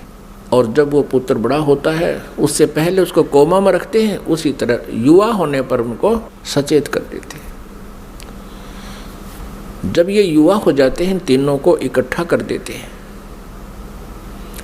इकट्ठा करके फिर ये काल क्या कहता है, जब ये तीनों पुत्र युवा हो गए और कार्य करने योग्य हो गए, सृष्टि की स्थिति ये संभालने योग्य हो गए, तब इस काल ने क्षरब्रह्म ने क्षरपुरुष ने कहा अपनी पत्नी दुर्गा से कि आज के बाद मैं किसी के समक्ष अपने ओरिजिनल वास्तविक रूप में नहीं आऊँगा, ये मेरी प्रतिज्ञा है। और आप जाओ नीचे इन लोकों में 21 ब्रह्मांडों में और संभालो सारी सृष्टि को। अब दुर्गा ने कहा कि ज्योति निरंजन मैं तेरे बस पड़ गई हूँ, अपने पैर पे मैंने आपको कुल्हाड़ा मार रखा है, कुल्हाड़ी मार ली, अब तू जैसे नाच नचाएगा मुझे नाचना पड़ेगा। एक बात बता, मैं स्त्री अकेली कैसे इतने लंबे चौड़े ब्रह्मांड को चलाऊंगी, आप मेरे साथ रहोगे तो मुझे सहयोग मिलेगा। तब उसने कहा कि मैं गुप्त रहूँगा, कभी किसी के समक्ष नहीं आऊँगा, अपनी योग माया से छुपा रहूँगा, लेकिन मैं तेरा सहयोग पल पल पर देता रहूँगा। तू तो केवल निमित्त मात्र होगी, जो भी कुछ करूँगा मैं अपना आप करूँगा, मेरे कर्म अलौकिक होंगे। इतना कहकर दुर्गा को इन तीनों पुत्रों के पास भेज दिया। दुर्गा ने इन तीनों को सचेत किया, एक स्थान पर इकट्ठा कर दिया प्रेरणा कर करके। तब इनसे कहा कि तुम तीनों कार्य करो अपना अपना, ब्रह्मा सृष्टि उत्पत्ति और विष्णु सतिथि और शिव संहार करो। तब इन्होंने कहा कि माता कहीं स्थान तो है ही नहीं, सब जल ही जल है, हम कहाँ रहेंगे। इनको वहाँ समुद्र के अंदर अक्षीर समुद्र में रखा हुआ था। तब दुर्गा ने कहा कि तुम चलो तीनों विमान में बैठो। इनको बहुत कुछ दिखाया, ऊपर के लोक लाख दिखाए सारे। फिर इन तीनों को की 3 राजधानियां बना रखी हैं, एक शिवपुरी, एक विष्णुपुरी और एक ब्रह्मापुरी। शिवलोक कहो से शिवपुरी कहो, ब्रह्मापुरी को से ब्रह्मालोक कहो, और विष्णुपुरी को चाहे विष्णुलोक कहो। इनको तीनों को एक एक लोक में भेज दिया, अपनी न्यारी स्थान दे दिए। फिर इनसे कहा कि तीनों से कहा कि जाओ तुम सागर मंथन करो। आदेश दुर्गा को देता है ये ब्रह्म सरपुरुष क्षरब्रह्म, और दुर्गा इन बच्चों से कह देती है कि जाओ तुम सागर मंथन करो। आगे से काल ने सब व्यवस्था कर रखी थी। प्रथम बार जो सागर मंथन हुआ, इस काल ने क्या किया कि अपने श्वासों से 4 वेद छुपा दिए उसमें समुद्र में। सागर मंथन करने से वो 4 वेद बाहर आए, लिपिबद्ध हुए वे। जैसे दूध का प्रारूप कुछ होता है, उसमें जामन लगा देते हैं, दही बनती है, दही को रिड़कते हैं तो मक्खन का कुछ और ही प्रारूप होता, फिर दोबारा लस्सी में नहीं मिल सकता। तो इस प्रकार वो 4 वेद अपने आप बहुत सुंदर कमल के फूलों पर रखे हुए आए। ब्रह्मा ने 4 उठा लिए। अब वो वेद लेकर आए तो दुर्गा ने आकाशवाणी काल ने बता दिया था कि ब्रह्मा को कहो ये वेद पढ़े, और मैं उसको अंदर से प्रेरणा कर करके कुछ अर्थ बताऊंगा। तो ब्रह्मा ने उससे पहले, ब्रह्मा और विष्णु और शिव वेद पढ़ने से पहले तीनों दुर्गा से पूछा करते थे कि माता हमारा पिता कौन है। दुर्गा को काल ने मना कर दिया था कि तू मेरा भेद नहीं बतावेगी। उसी समय ये कह दिया था कि तू मेरे बारे में किसी को नहीं बताएगी, नहीं तो तेरी खैर नहीं है। अब उस काल के डर से, ज्योति निरंजन क्षर पुरुष के डर से दुर्गा ने सब भेद गुप्त रखा। अपने पुत्रों को बताया, बेटा तुम्हारा कोई पिता नहीं, मैं ही तुम्हारी माता हूँ, मैं ही तुम्हारा पिता हूँ, मैं ही सारी सृष्टि की रचनहार हूँ। तो बच्चों ने मान लिया जैसे माँ बताती है। जब ब्रह्मा जी ने वेदों को पढ़ा, उसमें देखा कि सृष्टि रचनहार तो कोई और है, वो परम अक्षर ब्रह्म है। ब्रह्मा ने पूछा, माता ये वेद कैसे मिले हमारे को? दुर्गा ने कहा, ये भगवान ने दिए हैं भाई, ये गॉड गिवन है। अच्छा, तो फिर ब्रह्मा ने कहा, माता वेदों में लिखा है कि परमात्मा साकार है, मनुष्य सदृश है, सह शरीर है, और आप कह रही हो कि तुम्हारा कोई पिता नहीं। वेदों में लिखा कि वो उसी ने सब कुछ, सबकी रचना की है, सबका रचनहार है, कुल का मालिक है। तो अब वेद झूठे नहीं हो सकते क्योंकि गॉड गिवन बता रही आप। अब दुर्गा फंस गई, अपना आत्मा कितनी झूठ बोल ले, सच्चाई ऊपर आए बिना रहा नहीं करती। कहते हैं चोर चुरावे तुमड़ी गाड्डे पानी में, वह गाड्डे वह ऊपर आवे, में सच्चाई छनी नहीं। फिर दुर्गा ने कहा, बेटा बात सुनो, वो निराकार है, वो किसी को दिखाई नहीं देगा, और क्यों व्यर्थ प्रयत्न करते हो, वो निराकार है। अब ब्रह्मा ने कहा, माता अब आपकी बातों पर मुझे अविश्वास हो गया। पहले तो मैं आपकी प्रत्येक बात को सिरोधार्य करता था, सत्य मानता था, लेकिन आज आपकी बात में फर्क पड़ गया। अब मैं नहीं मानूंगा आपसे, मुझे परमात्मा चाहिए, क्योंकि ये आत्मा जब से उस परमेश्वर से बिछड़ी है तभी से उसका अभाव महसूस कर रही है, और उसी समय से खोज में लग गई। यहाँ हम आगे जहाँ हम उसको जिस विधि से खोजना चाहते हैं वो मिल नहीं सकता, क्योंकि चारों वेदों में केवल ब्रह्म तक के पाने की, इस क्षर पुरुष तक के पाने की विधि लिखी है। उस परम अक्षर ब्रह्म के पाने की विधि इसमें ऑप्शन छोड़ रखा है। यजुर्वेद अध्याय नंबर 40 के मंत्र नंबर 10 से लेकर 13 में स्पष्ट किया है, जो वेद ज्ञानदाता ब्रह्म कह रहा है कि उस परमेश्वर के बारे में कोई तत्वदर्शी संत बताओगे, उनसे पूछो। ये वेद भी यही कहते हैं। वेदों का सारांश गीता जी है। गीता जी अध्याय नंबर 4 के श्लोक नंबर 34 में भी यही कहा है। ये गीता ज्ञानदाता ये क्षर पुरुष है, श्री कृष्ण में प्रवेश करके बोलता है। वो भी यही कहता है कि उस परमात्म तत्व की जानकारी की तत्वदर्शी संतों से जाकर समझो, वो बताएंगे। तो वेदों में जो प्रमाण लिखा है, तो ब्रह्मा ने सोचा कि वेदों में लिखा है कि ओम का नाम है, और ओम नाम से जाप करूंगा मैं। और हठ योग कैसे शुरू किया इसने? अब वेदों में हठ योग करना नहीं लिखा, जैसे तप करते हैं ये ऋषि महर्षि, ये नहीं लिखा कहीं पर भी।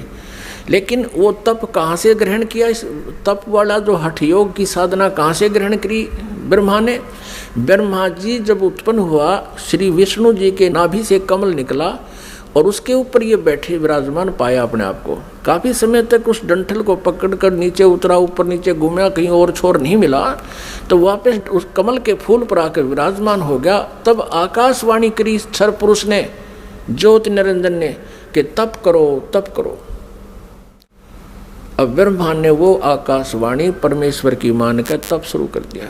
जब इसने 1000 वर्ष तक तप कर लिया, फिर आकाशवाणी हुई कि सृष्टि करो। अब तप से बैटरी चार्ज होगी। तो अब ब्रह्मा जी ने सोचा, वेदों में जो लिखा है ये भी भगवान की वाणी, और जो मैंने सुना हुआ भी भगवान की वाणी। अब वेदों में जो ज्ञान है वो परमेश्वर परम अक्षर ब्रह्म का दिया हुआ है। 5 वेद दिए थे परमेश्वर ने इस क्षर पुरुष को, इसके अंतःकरण में फीड कर दिए थे। अब जैसे किसी अंतःकरण में फीड कर दिए तो समय रख दिया परमात्मा ने, उसके बाद वो अपने आप बाहर आने थे वो बाहर, 5 आगे। लेकिन इसने देखा पढ़ करके 5वें वेद में बहुत जानकारी थी परमपिता की, सत्य पुरुष की, परम अक्षर ब्रह्म की। इसने उसको नष्ट कर दिया और 4 वेद दे दिए। अब चारों वेदों को ब्रह्मा जी ने पढ़ा तो कहा, माता इसमें ओम नाम लिखा है और मैं परमात्मा को पाऊंगा। दुर्गा ने कहा कि यदि तेरा पिता तुझे नहीं मिला, तू कहाँ जा रहा है, तो तू क्या करेगा भाई अगर तेरे को तेरा पिता नहीं मिला, क्योंकि उसने प्रतिज्ञा कर रखी है तुम्हें दर्शन नहीं देगा। तो ब्रह्मा ने कहा कि मैं तुझे अपनी शकल नहीं दिखाऊंगा यदि भगवान नहीं मिला, क्योंकि वेदों में लिखा ओम, यजुर्वेद अध्याय नंबर 40 के मंत्र नंबर 15 में स्पष्ट किया कि ओम कर्तु समर कल्वे समर कर्तुम समर। इसलिए ये ओम नाम है क्षर पुरुष का, ब्रह्म तक का, क्षर ब्रह्म का। और परम अक्षर ब्रह्म के बारे में वेदों में ज्ञान नहीं है साधना का, लेकिन उसकी महिमा बहुत लिखी है। 3 वेदों को पढ़ने वालों ने परमात्मा की महिमा तो पूर्ण परमात्मा वाली ग्रहण कर ली और साधना इस ब्रह्म वाली कर ली। जानकारी परम अक्षर ब्रह्म की अधिक है, जिसको परम अक्षर ब्रह्म कहते हैं, सत्पुरुष भी कहते हैं, लेकिन उसके पाने का मेथड नहीं है, वे ऑफ वर्शिप नहीं है। वे ऑफ वर्शिप यानी पूजा की विधि केवल ब्रह्म तक की है, वो ओम नाम है। गीता जी अध्याय नंबर 17 के श्लोक नंबर 23 में 3 मंत्र के जाप का प्रावधान है। ओम तत्सत इति निर्देश है ब्रह्मण त्रिविध समर्थ है। और गीता जी अध्याय नंबर 15 के श्लोक नंबर 1 से 4 में और 16 और 17 में विस्तार से विवरण दिया गया है कि इस संसार रूपी वृक्ष के तना कौन है, जड़ कौन है और शाखा कौन है, डार कौन है, पत्ते क्या हैं। इनको जो जानता है वो तत्वदर्शी संत है। और उसमें 16 और 17 श्लोक में 15वें अध्याय के गीता जी में सरपुरुष, अक्षर पुरुष और परम अक्षर ब्रह्म यानी उस उत्तम पुरुष है तो अन्य, इन सरपुरुष और अक्षर पुरुष से कोई अन्य है वो परम अक्षर ब्रह्म है। गीता जी अध्याय नंबर 8 के श्लोक नंबर 1 में अर्जुन ने पूछा कि आप जी ने जो अध्याय नंबर 7 के मंत्र 29 में जिस तत्ब्रह्म के बारे में कहा प्रभु वो किम तत्ब्रह्म, उसका उत्तर गीता ज्ञानदाता ने 8वें अध्याय के 3रे श्लोक में दिया है कि वो परम अक्षर ब्रह्म है और वही सबका सृष्टि रचनहार है। तीनों लोकों में प्रवेश करके सबका धारण पोषण करता है, 15वें अध्याय के 17वें श्लोक में स्पष्ट किया है। तो वो परम अक्षर ब्रह्म है। उसकी जानकारी वेदों में पाने की नहीं है, वो तो तत्वदर्शी संत बताएगा, ये दास बताएगा, परमात्मा ने भेजा है उस इसी उद्देश्य से। वो ना होने से ब्रह्मा जी ने ओम नाम का जाप किया, 4 युग तक समाधि लगा के हठ योग भी किया। तब दुर्गा ने अपने वचन से एक लड़की उत्पन्न की और उससे कहा कि बेटी आप जाओ और ब्रह्मा को जो समाधिस्थ है उसको उठाओ और कहो कि आपको माता याद कर रही है, तेरे बिना सृष्टि नहीं रची जा रही। अब 4 युग जब बीत गए, आकाशवाणी की दुर्गा को सरपुरुष ने कि दुर्गा सृष्टि रचो। दुर्गा ने कहा, प्रकृति देवी ने कहा कि आपका ज्येष्ठ पुत्र आपकी खोज में गया है, मेरे मना करते करते भी गया है। तब आकाशवाणी से कहा उस काल ने, सरपुरुष ने, कि उसको बुलाओ, मैं कभी दर्शन नहीं दूंगा। तब वो लड़की वहाँ भेजी। लड़की ने जाकर के देखा कि आवाज़ लगाई, ब्रह्मा उठा नहीं। तब दुर्गा से अपना आकाश यानी अंदर से अंतःकरण से फ़ोन किया, टेलीफोन किया कि माता ये उठ नहीं रहा, अब क्या करूं, बहुत आवाज़ लगा ली। दुर्गा ने कहा कि तू इसके चरण स्पर्श कर। चरण स्पर्श करते ही ब्रह्मा की आंखें यानी समाधि टूट गई। सामने देखा युवा लड़की को। ब्रह्मा जी ने कहा कि तू कौन कुलटा आ गई है, तुझे मैं श्राप दूंगा, तू मेरा तप भंग करने को आई है। तब लड़की ने कहा मेरे को माता ने भेजा है और आपके बिना सृष्टि रची नहीं जा रही है, बहुत चिंता है माता को, आप चलो। तब ब्रह्मा ने कहा कि कैसे चलूं, पिता के दर्शन हुए नहीं। माँ से मैं प्रतिज्ञा करके आया था कि यदि प्रभु मुझे प्राप्त नहीं हुए तो मैं तुझे शकल नहीं दिखाऊंगा, दर्शन नहीं दूंगा, लौट कर नहीं आऊँगा। अब कैसे चलूं, मुझे परमात्मा मिला नहीं। फिर ब्रह्मा ने कहा कि तू एक काम कर, मेरी झूठी गवाही दे दे तो मैं तेरे साथ चल पड़ूं। अब उस लड़की ने सोचा कि माँ का कार्य नहीं हुआ तो अक्षुब्ध होगी और यदि मैं झूठ बोलूँगी तो ये कह दे कि इसने अपनी मर्जी से बोला है, तो फिर मैं मारी जाऊँगी, मेरे ऊपर ज़्यादा भार आएगा। तब उसने शर्त रखी कि तू मेरे साथ विलास कर, तब मैं तेरी झूठी गवाही दूंगी, तू मेरे साथ ऐसा कर। ब्रह्मा ने सोचा कि परमात्मा के दर्शन हुए नहीं, वैसे मैं घर जा नहीं सकता। उसने उस लड़की की बात को स्वीकार किया। फिर लड़की ने अपने वचन से एक और लड़की उत्पन्न की और कहा कि 1 से 2 गवाह ज़्यादा अच्छे होते हैं। उस लड़की से कहा दूसरे नंबर की से कि तू भी गवाही देना कि ब्रह्मा जी को पिता के दर्शन हो गए और हमारे सामने हो गए। उसने भी यही शर्त रखी, इसी उद्देश्य से कहीं मैं झूठी ना सिद्ध कर दे मुझे ये और ये आप बच जावें। उस लड़की ने भी वही शर्त रखी, ब्रह्मा ने वो स्वीकार किया। अब तीनों के तीनों माँ के पास आ गए, दुर्गा के पास।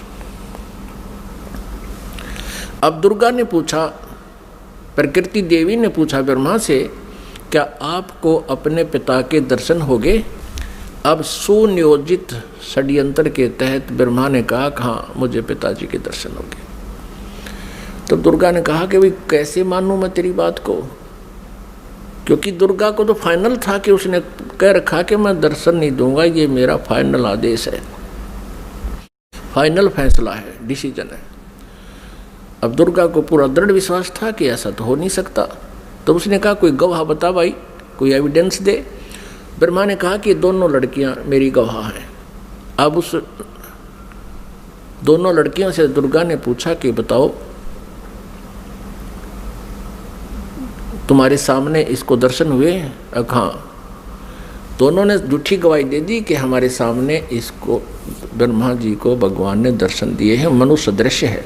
क्योंकि वेदों में लिखा है, यजुर्वेद अध्याय नंबर 5 के श्लोक नंबर 1 में और 5 के मंत्र नंबर 8 में, तो 8 में तो 3 बार लिखा भगवान के विषय में, और यजुर्वेद अध्याय नंबर 5 के श्लोक नंबर 1 मंत्र में 2 बार लिखा अग्ने तनुरसी विष्णुवे तवा सोमस्य तनुरसी। परमात्मा सहशरीर है, उस परमेश्वर का सबके धारण पोषण करने के लिए उस अमर पुरुष का शरीर है।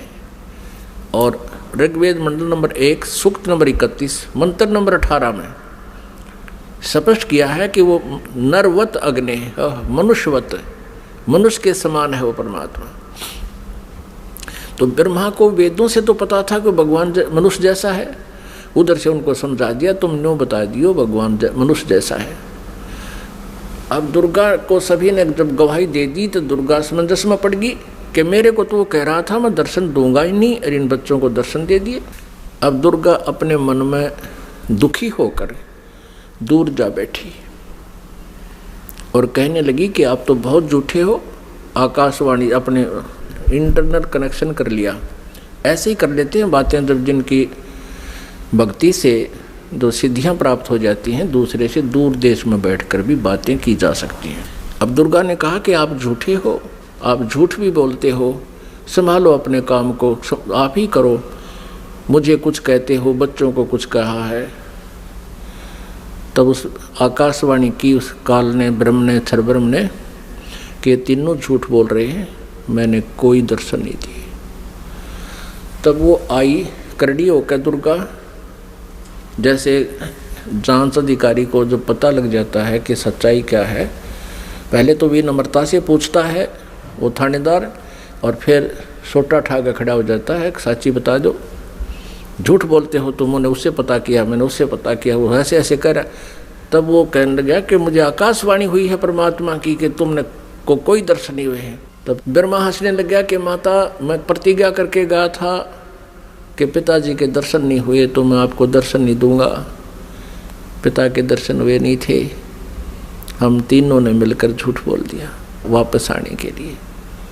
तब दुर्गा ने हम तीनों को श्राप दे दिया। ब्रह्मा को श्राप दिया कि तेरी जग में पूजा नहीं होगी और तेरे जितने भी अनुयायी वंशज होंगे तेरे जैसे लपाड़ लफंडर झूठे होंगे, सच्चाई का पता नहीं होगा पर विद्वान कब आएंगे।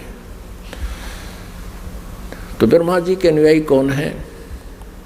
ऋषि महर्षि, और उनको वेदों का बिल्कुल ज्ञान नहीं था और मैं ऋषि की पदवी पा गए।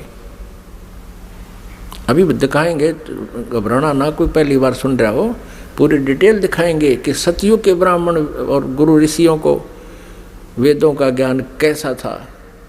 उनको वेदों का ज्ञान ही नहीं था। अब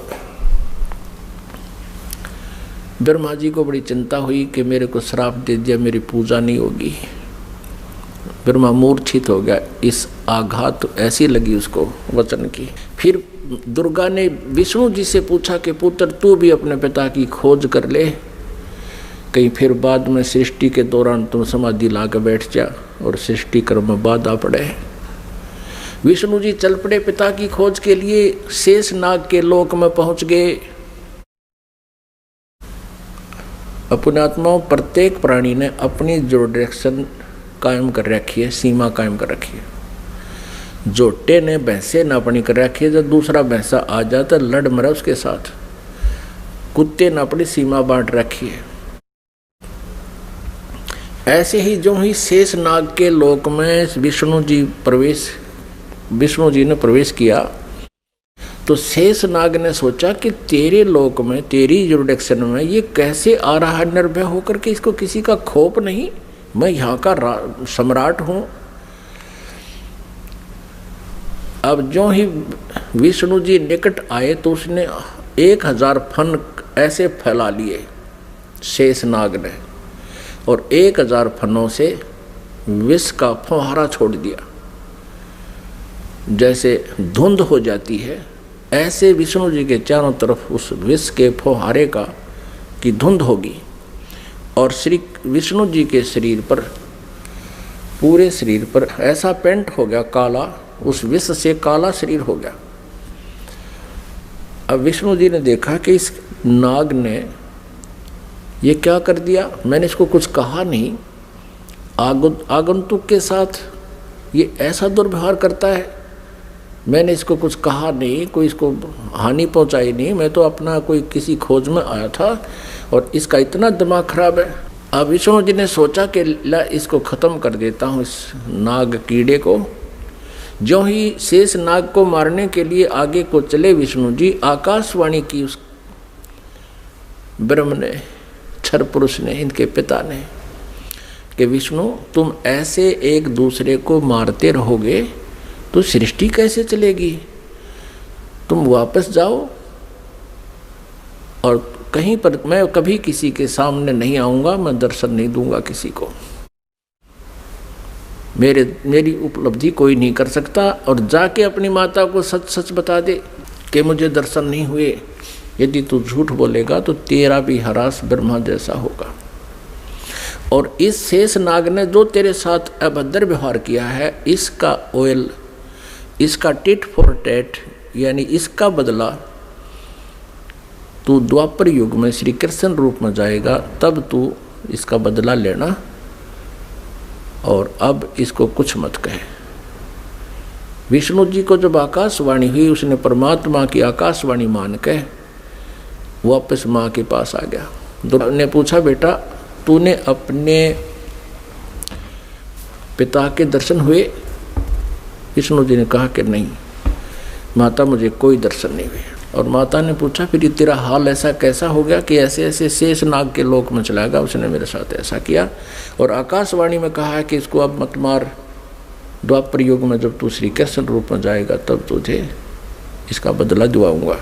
अब दुर्गा ने विष्णु जी को सीने से लगा लिया कि बेटा तेरे को सतिथि का विभाग दिया जाएगा और तेरी पूजा जगमा होगी, और तू बहुत सच्चा व्यक्ति है।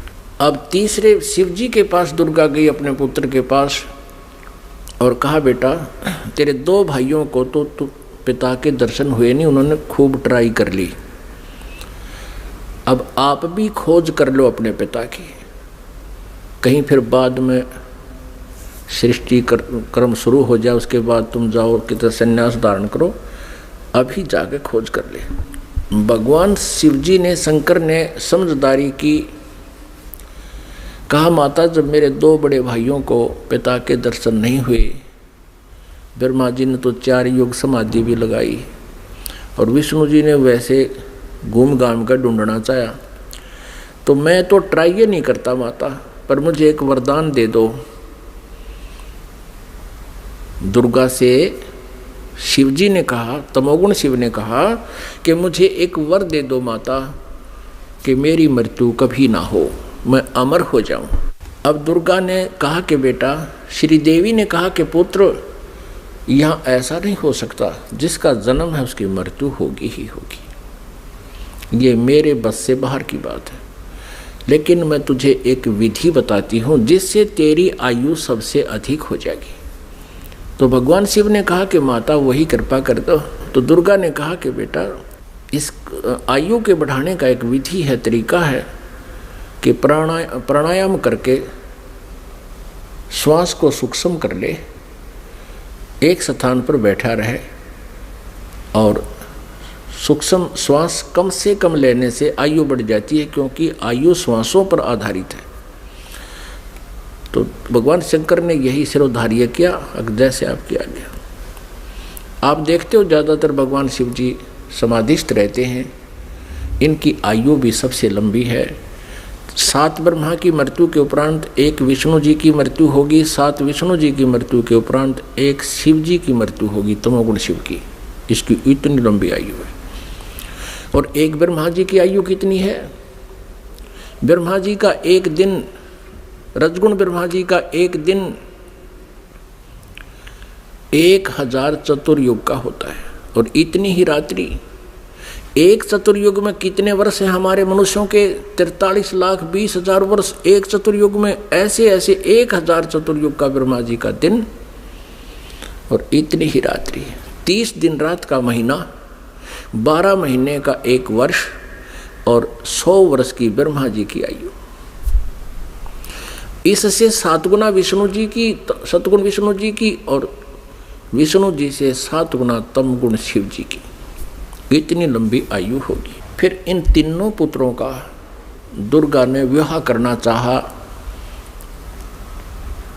आकाशवाणी की उस काल ब्रह्म ने, सरपुरुष ने दुर्गा जी से कि दुर्गा तो इन तीनों बच्चों को पुनः सागर मंथर पर भेज दे और वहाँ इनका विवाह करने के लिए तू ही 3 रूप बना करके 3 लड़कियों के रूप से निकलना है।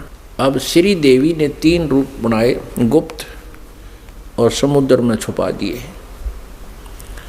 उधर से तीनों पुत्रों से कहा कि जाओ बेटा तुम सागर मंथन करो। उधर से ये काल सब व्यवस्था कर देता है। इन्होंने जाकर के सागर मंथन दूसरी बार किया तो 3 लड़कियां बाहर आई। अब माता ने कहा था बेटा जो पहले निकले उसकी पहचान कर लेना अलग अलग, दूसरी बार जो निकले उसकी पहचान तीसरे के। तो तीनों ने आगे पीछे कर लिया, उनको माँ के पास ले आए। दुर्गा ने पूछा पहले कौन सी निकली थी? कि ये वाली। उसका नाम सावित्री रख दिया और ब्रह्मा से कहा कि ये तेरी पत्नी रूप में होगी। दूसरी को कहा तेरा नाम लक्ष्मी होगा और विष्णु जी से उसका विवाह कर दिया। और तीसरी से कहा कि तेरा नाम उमा होगा और उसका विवाह शिव जी से कर दिया। अब यहाँ से इस एक ब्रह्मांड में काल सृष्टि प्रारंभ हुई। इस क्षर पुरुष का परिवार प्रारंभ हुआ। इससे सुर और असुर उत्पन्न हुए। और पुण्यात्मा जो पुराणों में हम सागर मंथन सुनते हैं कि 14 रत्न निकले, भगवान शिव ने विष को ग्रहण किया, वो तो बहुत बाद की बातें हैं। तो पहले ये इस प्रकार सागर मंथन हुए थे। वो इन वेदों में, इन पुराणों में नहीं है, वो सूक्ष्म वेद में है, 5वें वेद में। पुण्यात्माओं अब ये है वो सृष्टि रचना जो 5वें वेद में है, सूक्ष्म वेद में है। अब 5वें वेद का हमें पता नहीं था। आदि शंकराचार्य जी ने अपने द्वारा रची पुस्तक में उस सूक्ष्म वेद का, 5वें वेद का वर्णन किया है और उन्होंने अपने द्वारा रची उस पुस्तक में उसको मेंशन किया है। समय आने पर दिखाएंगे। अब परमेश्वर कबीर देव जी ने 600 वर्ष पहले सन 1398 में वो सशरीर आए थे। सतलोक से चलकर एक शिशु का रूप धारण किया था। काशी शहर में बने एक लहर तारा नामक तालाब पर कमल के फूल पर विराजमान हुए थे प्रभु। और ये 5वां वेद प्रदान करने के लिए आते हैं अपने मुखारविंद से। और उनको एक निसंतान जुल्हा दंपति उठा ले गए थे। जुलाहे के घर प्रभु परवेश की लीला करते हुए बड़े हुए, वही कार्य करके दिखाया जनता को, क्योंकि ऐसी परमात्मा लीला किया करते हैं। वेदों में ऐसा ही लिखा है कि वो परमात्मा आता है प्रत्येक युग में, और ऐसे मनुष्य जैसी एक जीवन मनुष्य जैसे कर्म करके ये लीला करता हुआ अपना निर्वाह करके दिखाता है। ऋग्वेद मंडल नंबर 1 सूक्त नंबर 31 मंत्र नंबर 17 में।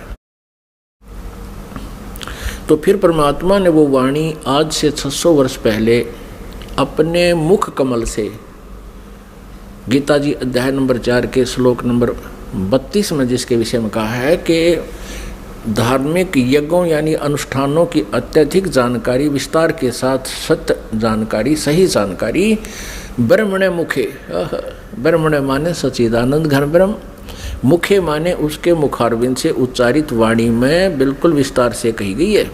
वो तत्व ज्ञान है। उसको जानने के बाद फिर सभी कर्म समाप्त हो जाएंगे, यानी डले डोने बंद हो जाएंगे, गलत साधना आप नहीं करोगे।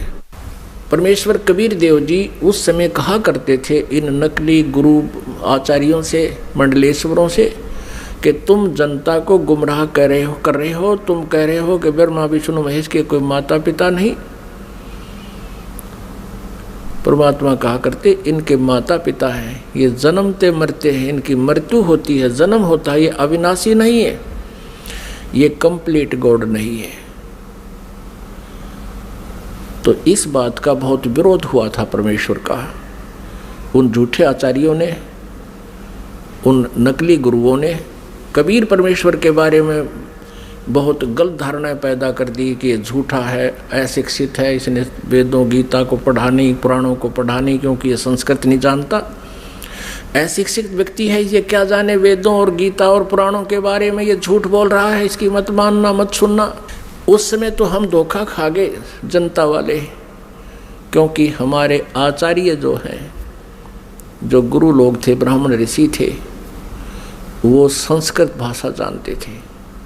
तो हमने ये सोचा कि ये सभी सदग्रंथ संस्कृत भाषा में विद्यमान हैं, लिखे हैं, तो कबीर जी संस्कृत नहीं जानते, क्योंकि ये किसी ब्राह्मण के पास पढ़े नहीं, इसलिए कबीर जी झूठ बोल रहे होंगे, ये हमारे गुरु, ये आचार्य, ये सत्य कह रहे हैं, इसलिए परमेश्वर के उस ज्ञान को हमने स्वीकारा नहीं, और उसी का खामियाना आज तक भुगत रहे हैं। हम भक्ति भी कर रहे हैं लेकिन शास्त्र विरुद्ध कर रहे हैं, हमें ज्ञान भी प्राप्त है, वो परमात्मा का ज्ञान नहीं है। आज से 600 वर्ष पहले परमात्मा ने अपने सच्चिदानंद घन ब्रह्म की वाणी में क्या बोला था, क्या बताया था। जैसे ऋग्वेद मंडल नंबर 9 सूक्त नंबर 86 मंत्र 26 और 27 में, ऋग्वेद मंडल नंबर 9 सूक्त नंबर 82 मंत्र 1, 2, 3 में, ऋग्वेद मंडल नंबर 9 सूक्त नंबर 20 मंत्र 1 में, ऋग्वेद मंडल नंबर 9 सूक्त नंबर 96 के मंत्र नंबर 16 से 21 तक, उसमें कहा कि परमात्मा सतलोक से चलकर आता है। ऋग्वेद मंडल नंबर 9 सूक्त नंबर 1 मंत्र नंबर 8 और 9 में स्पष्ट किया है परमात्मा कि वह शिशु रूप धारण करता है, और जब वो शिशु रूप में आता है परमात्मा, तो उसकी परवरिश की लीला कंवारी गायों से होती है, और वो परमात्मा तत्व ज्ञान, यथार्थ ज्ञान को बताने के लिए अपनी प्यारी आत्माओं को मिलता है, श्रेष्ठ वर्णीय आत्माओं को, श्रेष्ठ आत्माओं को मिलता है, उनको फिर तत्व ज्ञान से परिपूर्ण करता है। उसी आधार से परमात्मा जो लीला किया ही करते हैं, उसी तरह करते हुए आदरणीय धर्मदास साहिब जी को मिले। अच्छी आत्माओं में से किन किन अच्छी आत्माओं को मिले? आदरणीय धर्मदास साहिब जी को मिले, आदरणीय मलुकदास साहिब जी को मिले, आदरणीय दादूदास साहिब जी को मिले, आदरणीय नानक साहिब जी को मिले, आदरणीय गरीबदास साहिब जी गांव छुडानी जिला झज्जर हरियाणा वाले को मिले, आदरणीय घीसा साहिब जी गांव खेखड़ा जिला मेरठ उत्तर प्रदेश वाले को मिले। तो वो परमात्मा के गुणों में लिखा है कि वो ऐसा करते हैं, वेद भी गवाही दे रहे हैं। उसी आधार से परमात्मा धर्मदास साहिब जी को मिले थे, जो बांधवगढ़ के रहने वाले थे, मथुरा में गए हुए थे भगवान की खोज में। वहाँ परमात्मा ने कहा था इन तीर्थों पर भगवान नहीं है, भगवान आपके सदग्रंथों में लिखी हुई विधि से प्राप्त होगा।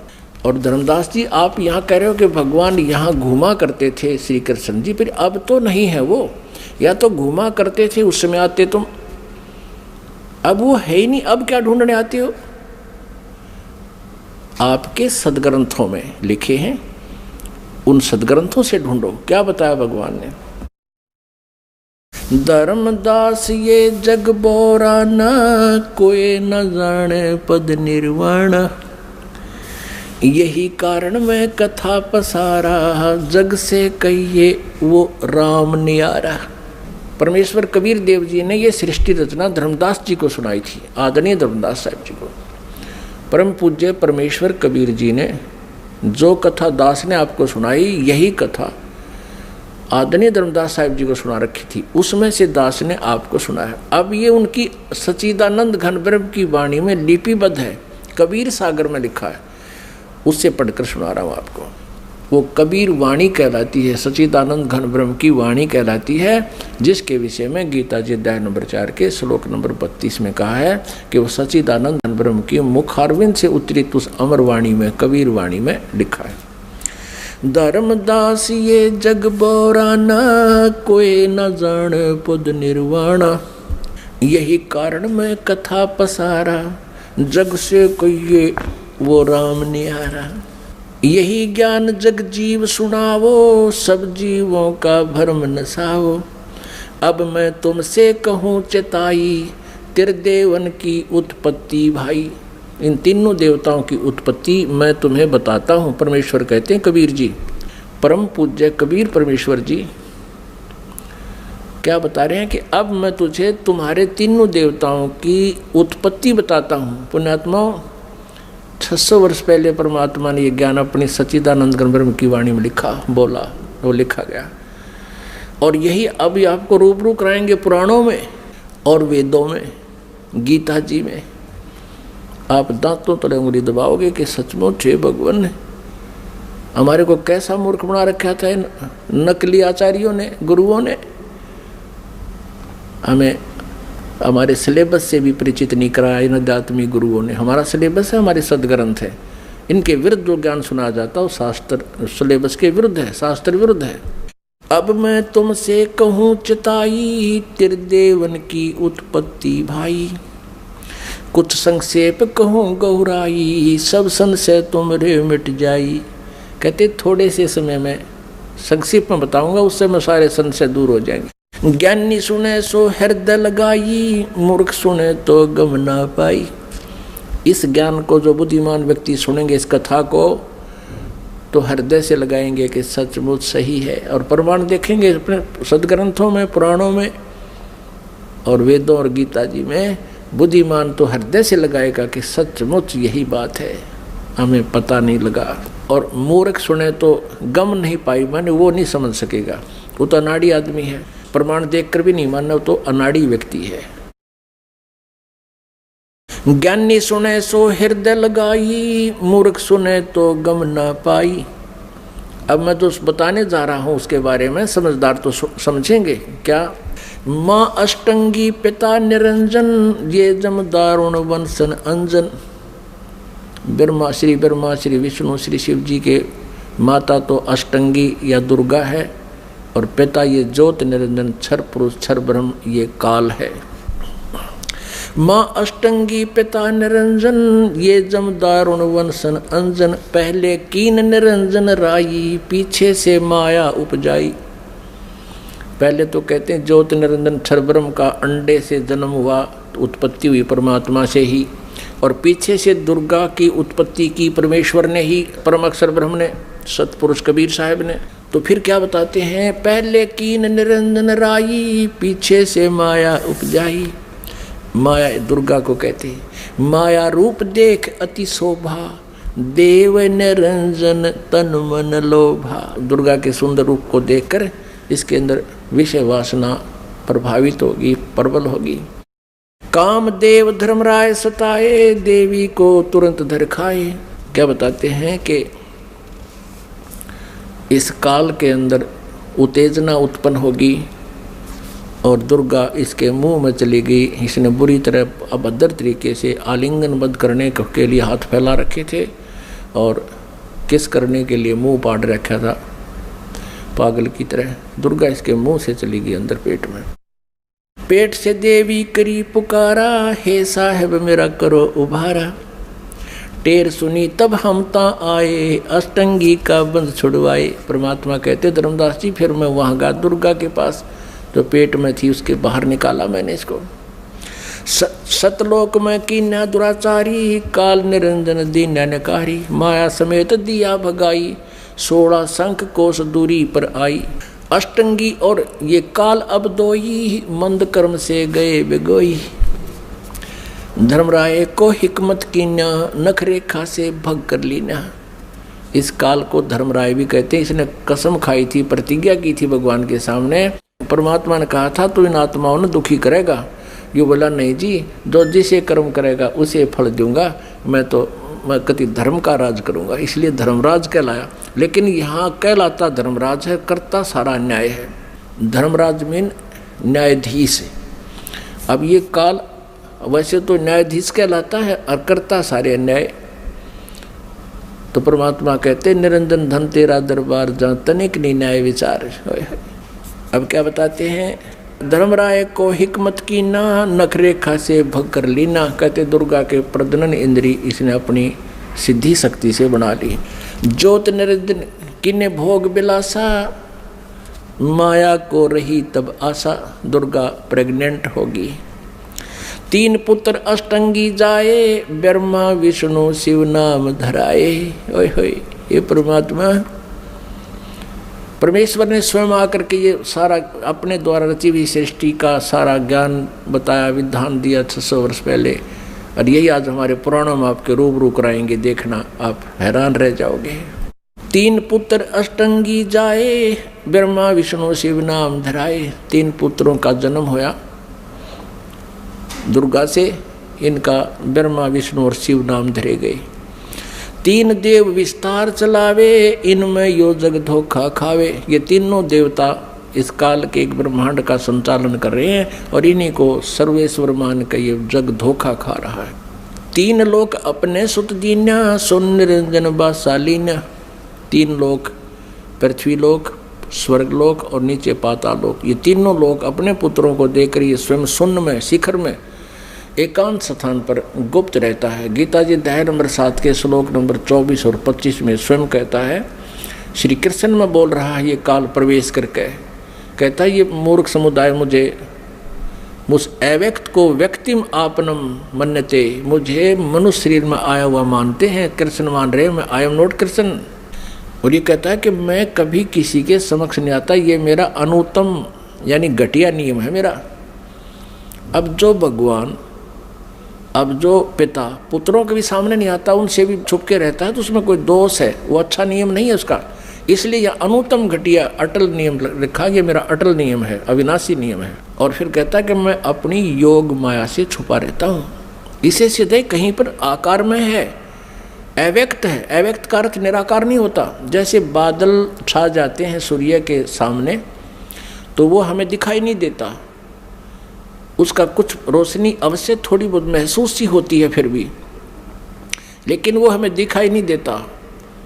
वो बादलों से पार अव्यक्त है, वहाँ पर साकार है। जब दिखाई देते ही वो बादल हटते ही वो साकार है। लेकिन उसको निराकार नहीं कह सकते कि भगवान दिखाई दे जब तो साकार हो जाता, ना दिखाई तो निराकार है, या कोई डेफिनेशन हुई भगवान की। वो साकार ही है पर हमें नहीं दिखता, वो अलग बात है। उसको अव्यक्त कह सकते हैं, जो दिखाई ना देता, हम देख नहीं पा रहे उसको, वो अलग बात है। लेकिन परमात्मा साकार है। निराकार और साकार की परिभाषा अलग अलग होती है। निराकार जो कभी ना दिखाई दे, जिसका कोई आकार है नहीं है, और साकार जो सह शरीर है, उसका कोई आकार है, उसको साकार कहते हैं। जिन अज्ञानियों को ज्ञान नहीं, उन्होंने परमात्मा की परिभाषा बदल डाली अपने ज्ञान सोच के आधार पर, तो वो तत्व ज्ञानहीन प्राणी है। ये खुद भी कहता मैं छुपा रहता हूँ, कभी किसी के सामने नहीं आता। यही परमेश्वर की सच्चिदानंद घन ब्रह्म की वाणी बता रही है, कबीर वाणी, कि ये ज्योत निरंजन सुन ठिकाना, यानी ऊपर 21वें ब्रह्मांड के ऊपरले स्थान पर रहता है। और ब्रह्मा विष्णु शिव भेद न जाने, ब्रह्मा विष्णु महेश को भी नहीं पता वो कहाँ है, कौन है, कैसा है। तीन लोक अपने सुत दीना, सोन निरंजन बासालीना। तीन देव सो उसको ध्यावे, निरंजन का वो पार न पावे। ये तीनों देवता समाधि लगाते फिर भी चेष्टा करते हैं, क्योंकि आत्मा नहीं रुक सकती भगवान बिना। कभी कभी ये फिर भी तपस्या करने की चेष्टा करते हैं थोड़ी बहुत वर्षों तक, लेकिन उसका भेद नहीं पाए। और पहले ही इन्होंने ट्राई करके देख लिया, इन्होंने परमात्मा नहीं मिले। इसलिए दुर्गा ने उन्हें बता दिया कि वो निराकार है, तो इन्होंने स्वीकार कर लिया कि वो निराकार है। और इन्होंने भी ट्राई करके देख लिया, नहीं मिला, तो सब ने उसकी डेफिनेशन बदल ली अपनी सोच के आधार से कि परमात्मा निराकार है। क्यों दिखाई नहीं दे रहा उनको? उनकी वे ऑफ वर्शिप परमात्मा देखने वाली नहीं थी। वेदों में जो वर्णन है परमात्मा का, ओम नाम और आदि जो साधन है, ये परमात्मा को पाने के नहीं है। क्योंकि गीता जी अध्याय नंबर 11 के श्लोक नंबर 47 और 48 में ये श्रीमद् भगवद गीता जी का ज्ञान ये काल ही दे रहा है श्री कृष्ण में प्रवेश करके। और ये कहता है कि अर्जुन वास्तविक रूप मेरा ये है, विराट रूप दिखाया, और मेरे दर्शन, मेरी प्राप्ति, मेरा ये रूप है, और इस रूप में मैं कभी किसी को दर्शन नहीं देता, इसने प्रतिज्ञा कर रखी है। और ये कहता है कि अर्जुन तेरे से पहले मेरे इस रूप को जो तूने आज देखा, पहले किसी ने नहीं देखा इस विराट रूप को। अब श्री कृष्ण गीता जी बोल रहे होते तो ये नहीं कहते कि मेरा ये विराट रूप, असली रूप ये है, ये काल रूप है, इसको किसी ने पहले नहीं देखा। क्योंकि श्री कृष्ण जी तो कौरवों की सभा में पहले अपना विराट रूप दिखा चुके थे, तो ये शब्द नहीं कहते जो श्रीमद् भगवद गीता अध्याय नंबर 11 के श्लोक 47 में कहा। और 48 में कहा कि इस मेरी प्राप्ति यानी मेरे रूप के दर्शन यानी भगवान प्राप्ति, ब्रह्म प्राप्ति, ब्रह्म का ये रूप है, ये काल है। कहता ना वेदों वर्णित विधि से, ना किसी जप से, ना तप से, ना किसी क्रिया से कोई भी प्राप्ति नहीं कर सकता। इससे सिद्ध है कि गीता जी अध्याय नंबर 8 नंबर 13 में कहा कि ओम इति एक अक्षरम ब्रह्म व्यवहारण माम अनुसमरण।